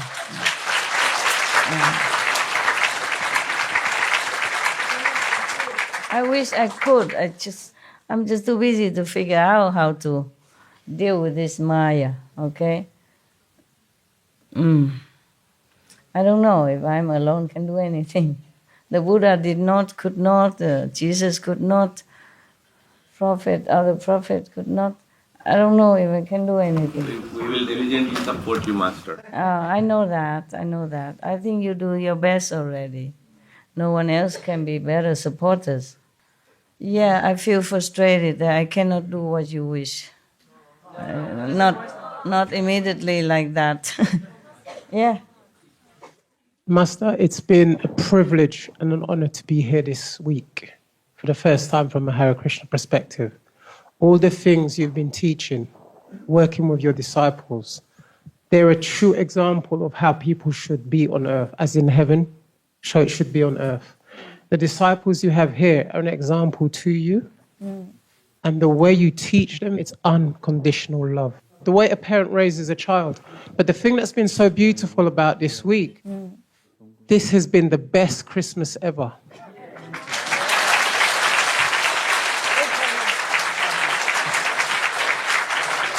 My ego like that.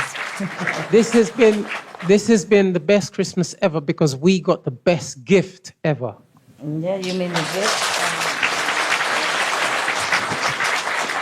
And the thing that was so beautiful about it, it was without asking. The mother sees what the child needs. The child may be naughty, the child may be obstinate, but the mother still, with love, takes care of that child. How you know? You just came 1 week. You don't know.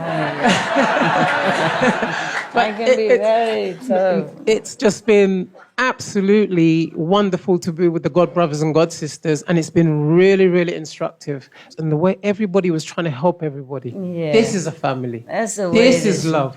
And this is how the world needs to be. It's the only way the world is going to change. Hopefully.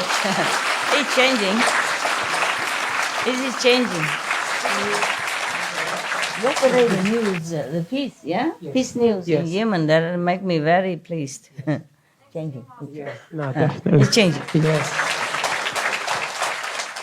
Again, there is in Srimad Bhagavad Gita, there's a foretelling of the finishing of Kali Yuga, the Iron Age, and the beginning of the Golden Age.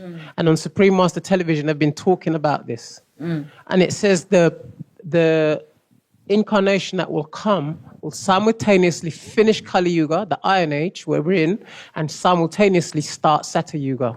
There is only one incarnation that's going to do this. And we all know who this is.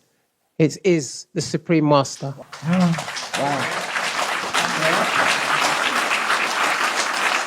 In the Bhagavad Gita, they talk about the Supreme Personality of Godhead. And it says, once you recognize, or you can fully say with wholeheartedly who the Supreme Personality of Godhead is, you will be delivered. And we all know in this room today, Supreme Master CHINGHAI is the Supreme Personality of Godhead. And may we all work as hard as we can to help her in the future. Thank you, Master. Thank you. Thank you. I hope I don't disappoint you. I just want to serve the Maya, but maybe he's good for something. Master, you can't disappoint us, and it doesn't matter about you can overthrow the rule of Maya, because you fight for us, you defend us, you guide us, you advocate us, and I know I speak for so many people. That is so much, and we appreciate, and all the people who aren't your followers might not know to appreciate, but you know, you'd fight for them and you defend them too, and it's not what you can do, but it's what your intention is. And thank you for being you. Oh, wow, you guys make my day. I'm so glad that at least I have some friends. Okay, I'm doing my best, you're doing your best. That's all we can do, huh? We are all trapped in here still, even though our soul is free. The time of initiation, you're free. It's still connected with the soul. There's a cord connecting. When it's severed, then you're gone. Yeah, and you're still connected.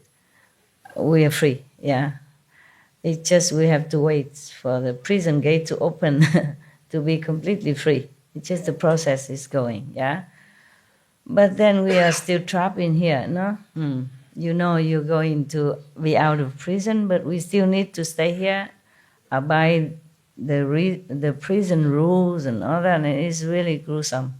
1 day in prison, they say, is like the 1,000 years outside. That's what they say. 1,000 years in freedom is equal to 1 day in prison.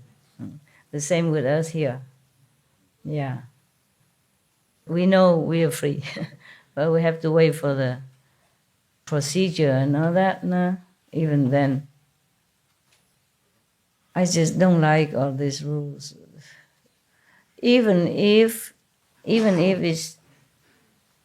it's for training, you know, even if for training, for good purpose, like for the people being to train themselves to be good, to become a Buddha even. This is too gruesome, too taxing, you know, on any soul at all. And how can anyone ever make it? If it's not for God's grace or the Buddha's mercy, how can anybody ever make it? Look, it's so much meditation, one stage after another, and still in the Maya trap.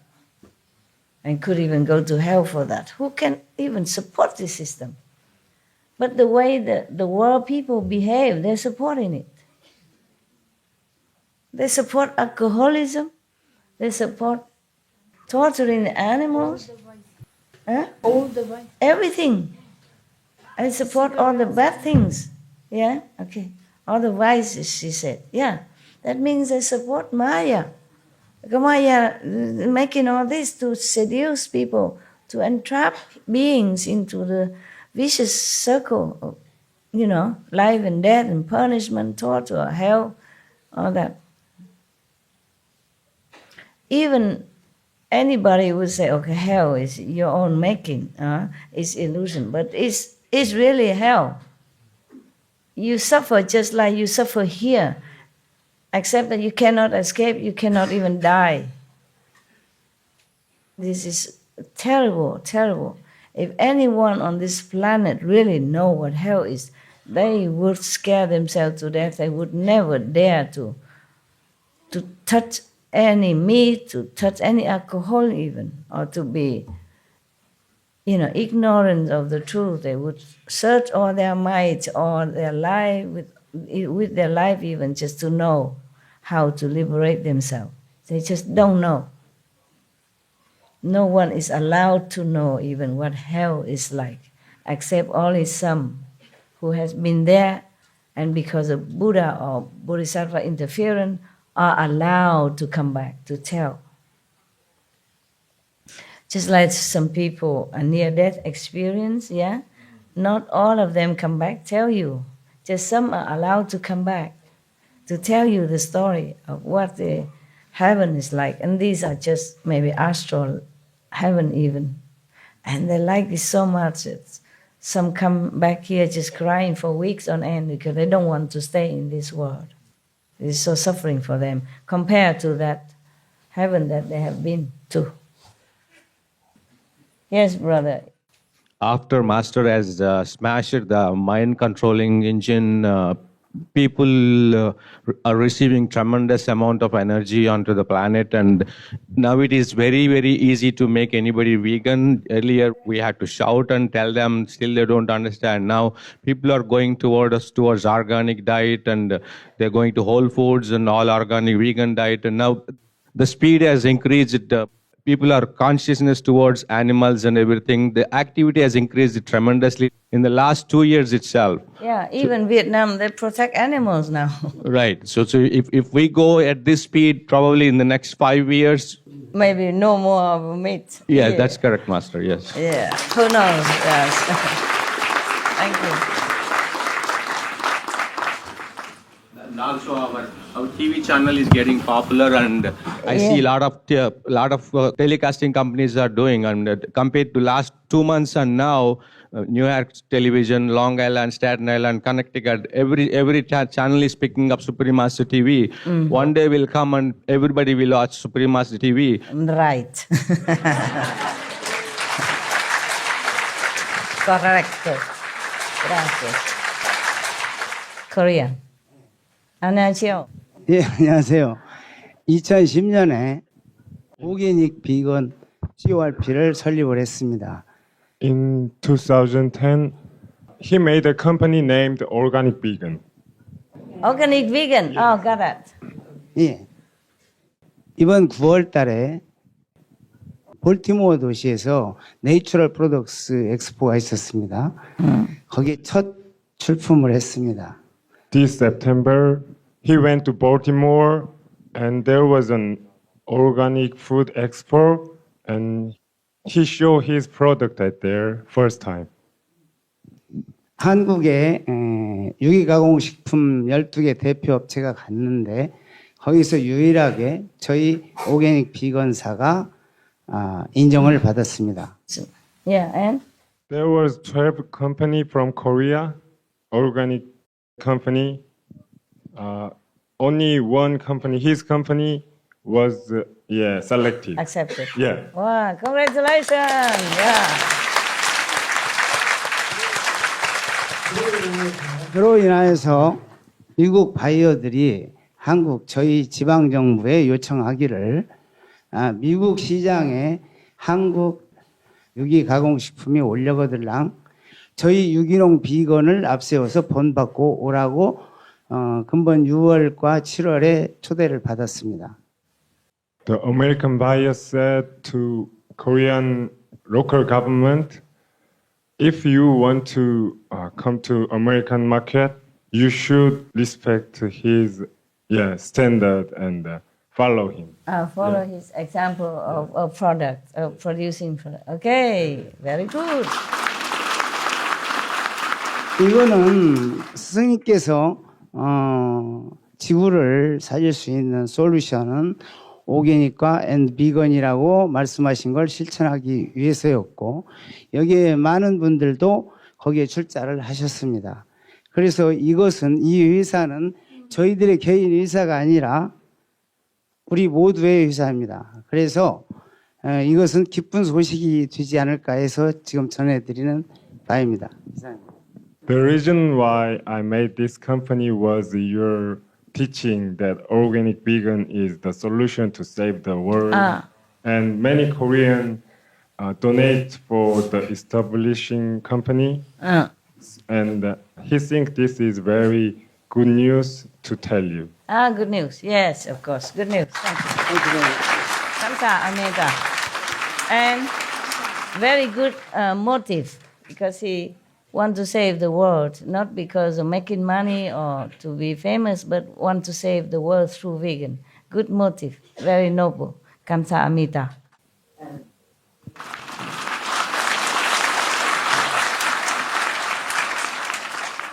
If you have good motive, then it's more likely to be a success, okay? Because it's easier for the angels or the gods or the devas to protect and help you. If you have a lower motive, then the Maya will make trouble.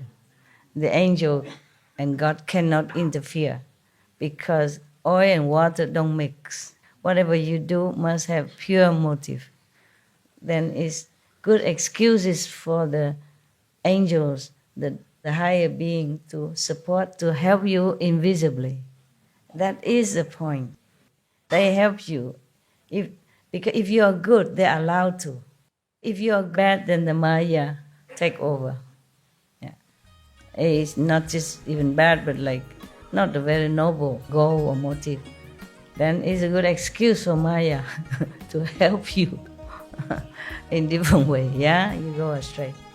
So there are two sides, left or right. 这也是在很长时间之前的事情，我在这个夜梦中看到了一个境界，就是咱们这个标记的问题。我在一个站台上，天上发现了无数的横竖的光格，就是像探照灯这个光格一样，满天照亮，很亮。哎，完了，这光格过去了以后，我就看见这个你标记的 MM 那个是那个母船，拖着这个万类的花朵。师傅，您就卧在那万类花朵，向天下看大地的众生。我就恨地搁那喊着，我说师傅来啦，师傅来啦！赶快看着我一蹦起来了，一下我蹦醒了，我都看不着了。你太激动了才这样，他看到好的境界，然后太激动，然后就醒过来了，是不是这样？哎呀，以后不要那么激动。安静下来，再继续看，不要那么激动，要快醒过来，蹦起来。OK， 懂了，恭喜嘛，没事，好的，好体验。Okay, you guys, you okay? Not tired? Oh man, how is your body made of bricks or something? How you do this, actually? Your energy makes us feel more comfortable. Oh man, really? Because you sit all day already. At least you sit sometime, right? In the daytime. And in such a condition, windy, cold, and it's not like at home you can lay down. There's no way you can lay down here unless you lay in the bosom of some of your brothers next door. There's no way you can lay down anywhere. Right? Because we're even short of indoor space even. And you sit so tight together. How can you even sit all day? And all evening already, and then she listened to this old woman calendar stuff and all the questions, and you still, you look like you're full of beans. Did they feed you beans in the kitchen? Soya beans. Ah, yeah, she said soya beans.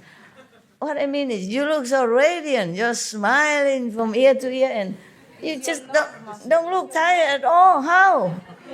Love cannot make you like this. It's your love, Master. Huh? It's your love. Really? It's your love. You worked very hard for this place, and we just came to see you, Master. Your brothers and sisters in Taiwan, they work really hard.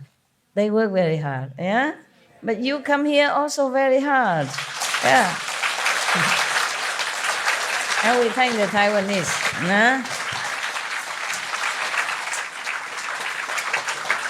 And they work very hard, yeah? They work very hard for it. It's, even though not as perfect, it just sometimes the ego interfere, yeah? Or the Maya interfere. I have high standard, okay? Very high standard expectation of all of you, not just them. But I also appreciate that you come, and they're very happy that you come, because it's not easy also for you to come. You come from different place, yeah? Because I know you work very hard for your money, yeah? Very hard, and you're honest living. Not like quick rich making, that's easier, but you work hard, really, every day of your life to save some money to come, yeah? And at home you have obligation, you see? If you didn't come here, maybe you could buy a flash car, a better car to flash with the neighbors, you know? But you know what is more important? I wish I could pay all for your tickets and everything else. But it's good that you pay. It's good that you pay. Otherwise, everything is, I earn merit and you zero. And you can't come home with me. I mean, the home that waiting for you, like Jesus say, I go prepare a place for you. Yeah. All the master, they prepare a place for their disciples. Yeah. If the real master, they have creative power. I mean, not just this lousy world like the Maya made was, oh, God, zillion times so glorious and comfortable, and you lack nothing, and you desire nothing, you just feel happy. And then from there, you can even bless the world, yeah, because you're more powerful. Not just we enjoy, but we can bless the world. And we can come back here if we want, but full of equipment inside to protect yourself not to fall again, and to help whoever you think you own a dead last life, who helped you sincerely, but when you were in this world or the last life, you had not enough power or equipment or opportunity or financial or power to help. You look and you say, my good friend there, I want to come down and take him up. And you have all the power and the master support behind to take that friend up.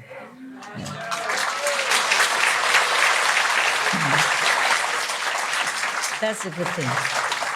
That's a good thing about it. You don't have to come down to be a master or anything, but you come down with power to help whoever you think it was good for you. You have enough power to do that. Yeah, you don't have to be well known or famous, preacher, nothing. You just quietly go and help whom you wanted to help, and that's very beautiful. Yeah, without so much ado, like being a master and people who look at you, attack you, and you have to fear for your life. Without that, you just come down casually, you know. I'm just going for a trip, and then you take up whomever you like to. Okay? Good, huh? Yeah. Good deal.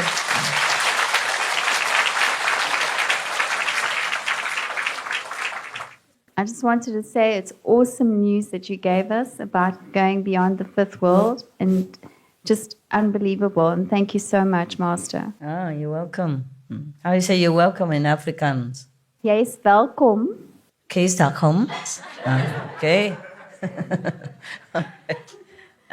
Imagine we can understand each other, huh? There's so many languages here, not to talk about in other countries, huh? Yeah, that's good. And we're happy with each other. Yeah. And it's been an awesome retreat, Master. Every night, from the first time you spoke to us until even tonight, you've answered so many questions inside. Like every single question I had for the last 2 years inside, you've answered. The first night you answered almost 90% of all of them. And then the second night you answered even beyond. Beyond 100%. Oh, wow. That's a bonus, hey? Good for business. And then, Master, just being in your presence, like, I mean, every time I see you just become more and more and more and more powerful and loving and compassionate. Yeah? Powerful, no? And Master, what really, really, really touches my heart so deeply is that you're so tolerant with us and you're so forgiving and so you still give us so much invisible love on a vibrational love that words don't even do justice for us to be able to explain to you how grateful we are to you, Master, and for everything you've done for us. It's okay, no problem. As long as you sincerely practice, do your best, okay? And I'll be happy. Yeah.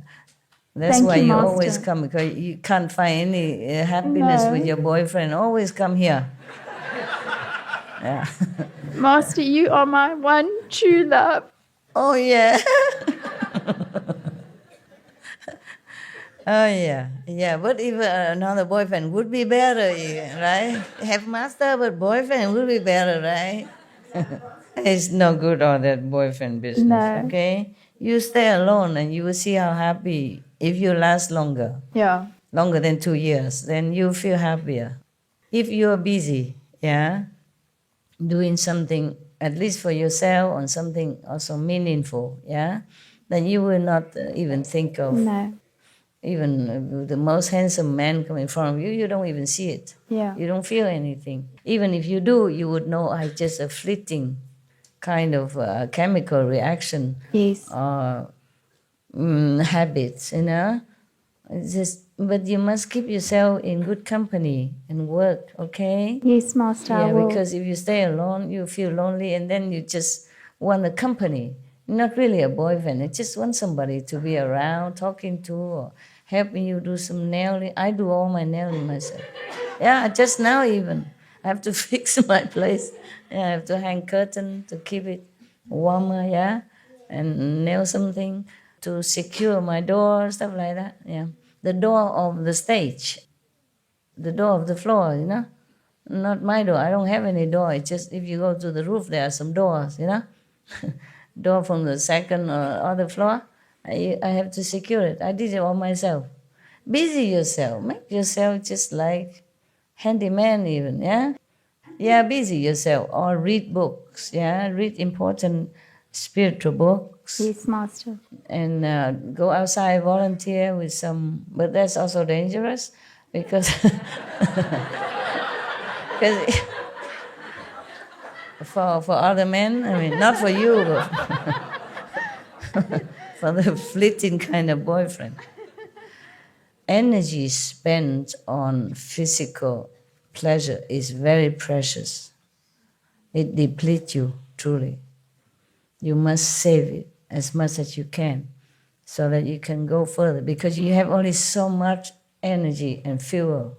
If you dispense it all on the way, then of course you will delay your journey or stay in one low level. Yes, Master. Yeah, that's why even St. Peter say best is to stay single. But really, if you cannot, then get married. Get married, yeah. I don't mean you get married. I mean, St. Peter say that to other people, to his disciple followers, Most master, they married before they became master, And after they even married, they understand that physical contact, pleasure are not helpful to your spiritual elevation. Definitely not. It's not a joke. It's not that like I'm wagging finger at you like I'm better than you, nothing. This is just a fact like that. Okay? So cool down, chill out, meditate, do good, do some volunteer job with our group. Yeah, do something good with your precious life, okay, and time. Thank you, Master. Just cut off this kind of boyfriend stuff in your mind. Just determine that you don't want it. Then it will not happen. But if you always are lingering and thinking, oh, who is the next, and keep looking, of course you will find one. Yeah, and then you waste your time in tears, in quarrel, or in adjusting and in dispensing energy. There's nothing really good about that, truly like that, okay? Not that I forbid you or anything, but anyone who really wants to go high must downsize his physical contact with the other sex. Understand that? The energy you spend in sexual activities is really harmful to you. Not just the body, but spiritual, emotion, mental, psychological, psychic as well. Psychic, everything. You're just spending and spending and spending. Your energy just wasting, flowing out, instead of conserving. Yeah? I teach you to do Kuan Yin because you return it inward also. Not just because hearing the higher dimension, the word of God, but also return back to your energy, okay? Through the Kuan Yin activity, yeah? That's why most people, when they meditate, they put their legs together and the palm together somewhere, okay? Yes. Even in magic school, yeah, they also tell you that if you talk to somebody, you better cross your legs together. Maybe you cannot do the lotus because it's too obvious when you deal with the business, but at least you cross it together under there, and then make sure your hand also not too out open. Because in case that person has bad energy, it will just flow into you. And you are dispensing by leaving yourself open and vulnerable. Like your legs open, your arms open, and then you talk as well, and your ear open to listen. Your eyes have to look at that person. The more close, the better. Even in magic school, they teach you that. So this physical contact with other gender, opposite gender, is really an outflow of a lot of energy. You concentrate your all on that act, yeah, or you will feel frustrated or not satisfied. And when you concentrate your all on that, then you are just here. You're just in that act. You're just in the physical dimension. At least for that moment or that time you spend with your physical partner, you leave heaven. You left your true self. You forget higher dimension. And we don't have a lot of time. We have too little time already for spending on work, on shopping, cooking, dressing, driving, all kind of things already. And we have only like 1.5 hours, 2 hours to meditate already, if you have. Yeah? And then extra on that, you spend more energy. The physical pleasure costs a lot of energy, more than any other activities. Because you concentrate your all, you give your all in that moment. And it's a waste of a lot of precious energy. Not to talk about there at that moment, you are just right there, you're nowhere else higher, okay? Just in a low dimension, lower level, lower chakra, huh? And you want to go high here, you don't go low down. Okay. All right, any other? Master, I was just wondering, what more can we do? We have a loving hut in Ohio, and it's crazy busy all the time. People love it. I'm just feeling like we could do more to share the teachings, though, because everyone's going vegan, and what more can we do to help? You put on TV, SMTV. If people ask you, you tell them. Okay. And you want to be a preacher? Go ahead. I don't know, like more flyers. We used to do flyers. Yeah, do whatever you think. Okay, do whatever what you think. We want to help. Yeah, more. understand. Because your situation is different, you know. You do what you can. You just use your IQ, think tank, okay? Okay. Or get together and say, what else can we do? Huh? With your staff, with your friends, so what else can we do? Then just do it. It depends also on your finance, your capability, or where you live, whether or not it's easier to talk to people, or whatever you do. Sometimes they just organize a talk, but only on TV. Some people just put master video there, everybody watch, and then you explain this and that, and by the way, you talk to them. Whatever you can do, okay? Yes, thank you.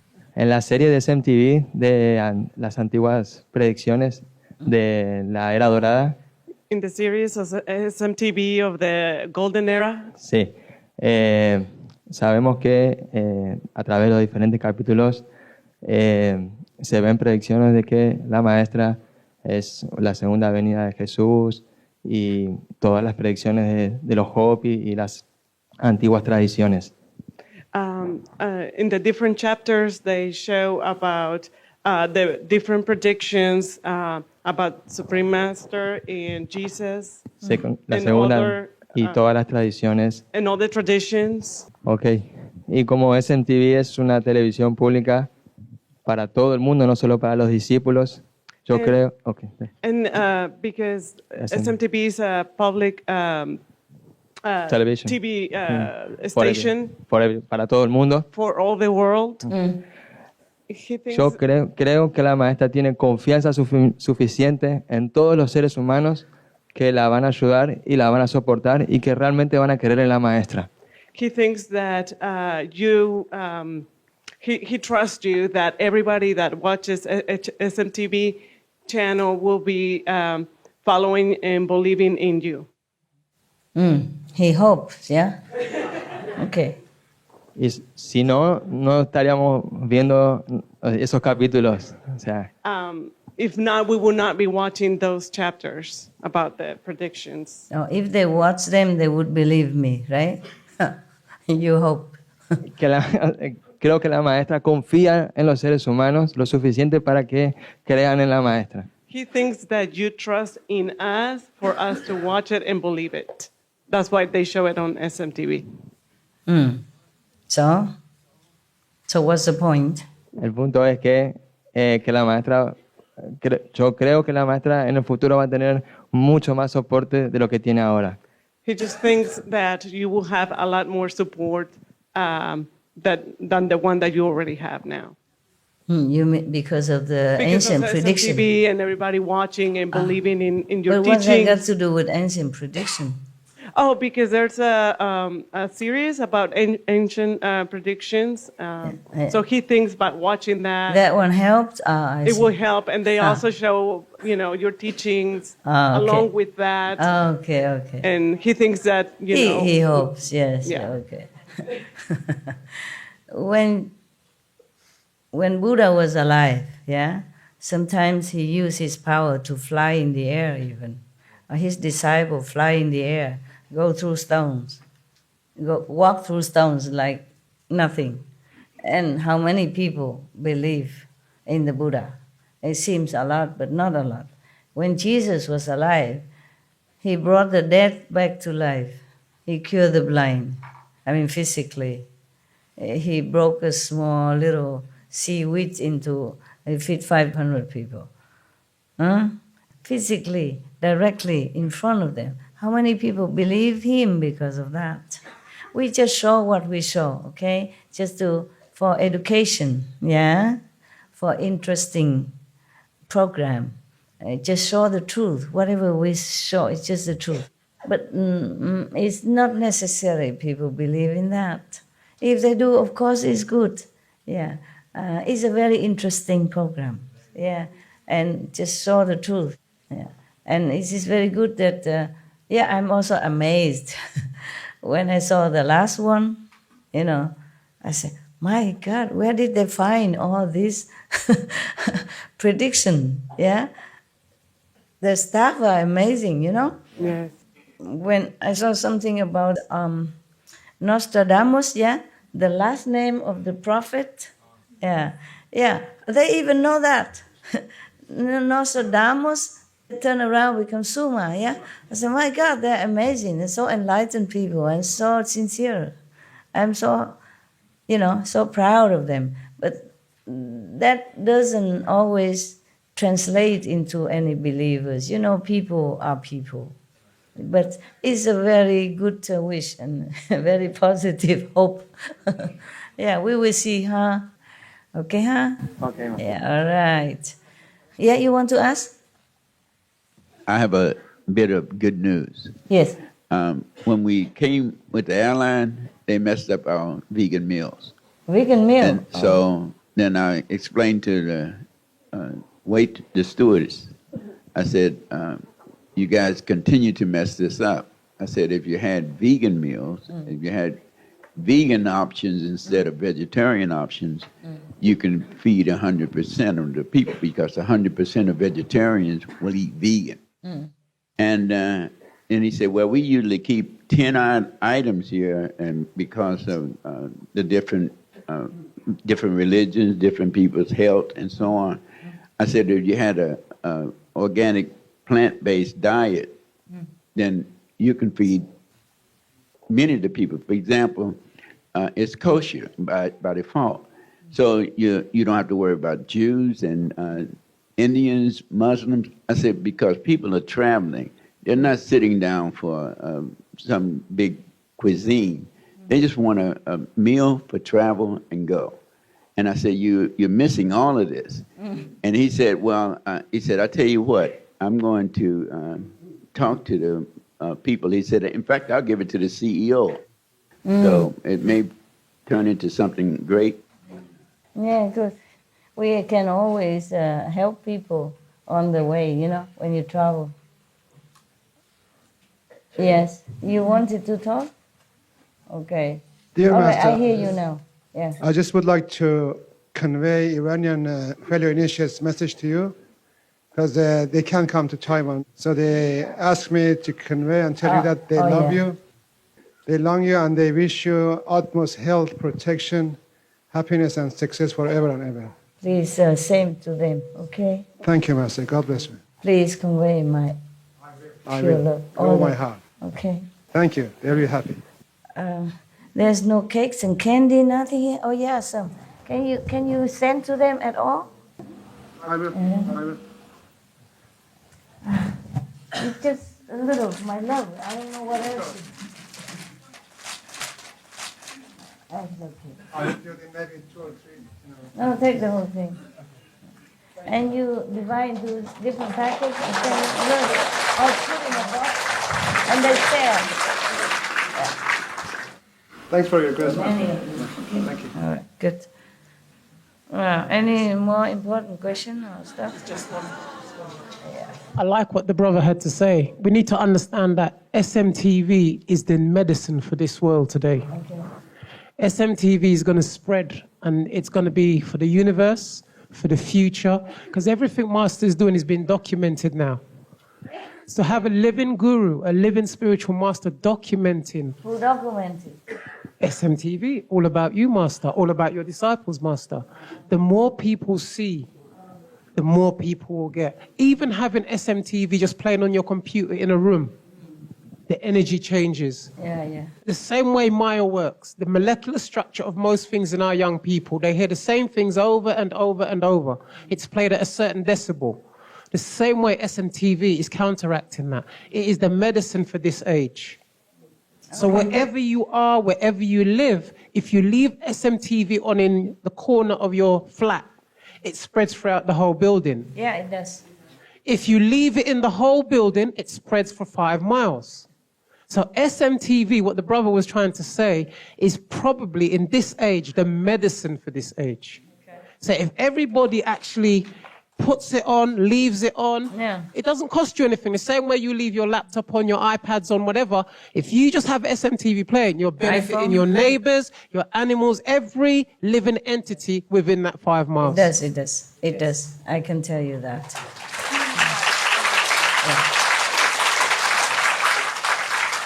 That's why Maya tried to even disrupt me in one of those first days of my first retreat ever seen in Taiwan, you know. Suddenly the SMTV just blocked out and just noise, just a oh like that. Because he does it so discreetly, you know. So I asked heaven, oh, what is that? Who dared to do that? He say Maya. I say, why does he do that? And they said, because you and the SMTV form the ring of protection everywhere. He tried to scare you out of it, you know. I leave very low volume because I meditate, you know, I just leave it on low volume.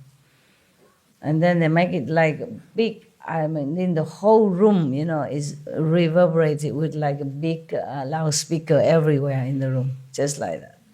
And then I asked Maya himself, what are you doing?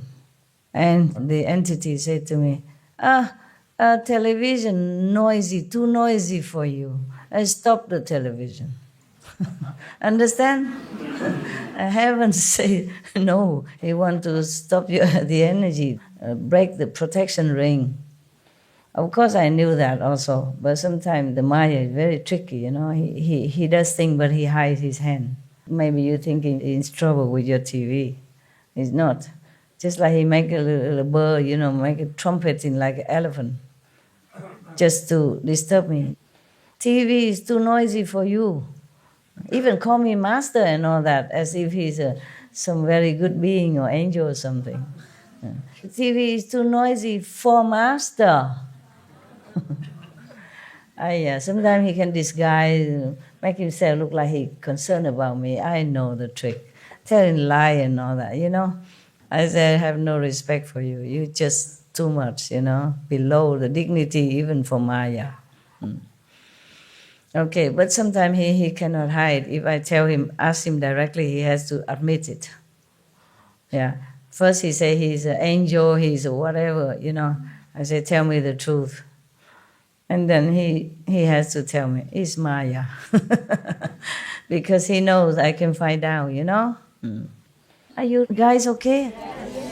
All right. I don't really want to leave you also because you came here only 1 week, you know, and you're leaving already, you know, tomorrow, right? Some of you.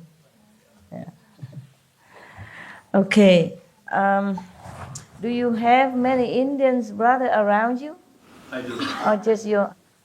These are precious for your family and initiates, Indian initiates in your area or send back to India.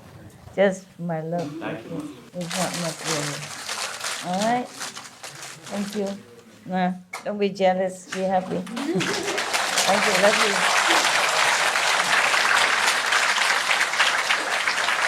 Are you okay? Really? Huh? Okay? Okay. Yeah. Man, I sit here on comfortable chair and I feel a little cramped. How would you? Really, you something on you. It's so wonderful to see you this week, Master. Thank you so much. I know, I'm so impressed, you know, that you can do that. I'm not sure if I can. Truly. Yeah, it's okay. It's just his usual, praising Master all the time. Make me ego. Okay, somebody help me with this? Thank you. All right. I want to see you forever, truly like that, because you're wonderful. Yeah. I feel good with you guys. But you need to see a little bit, huh? You, where are you going next? Just stay here, meditate? Yeah, stay here and meditate. Oh, upstairs, meditate, yeah. Okay, stay indoor if you can, wherever, okay? I go and meditate also, myself. Love you.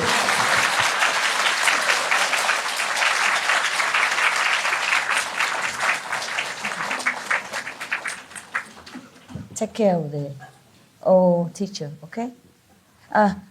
照顾老师啦，那个老大的老师，哈。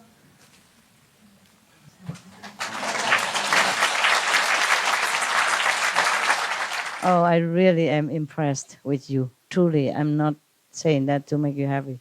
I don't know how you sit all day, all night like this.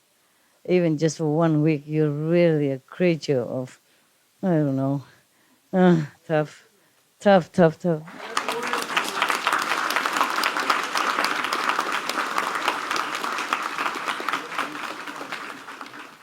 I will forever love you through all the world, through all the lovers, through all the beauties that you so adore, through all the beauties that you so adore.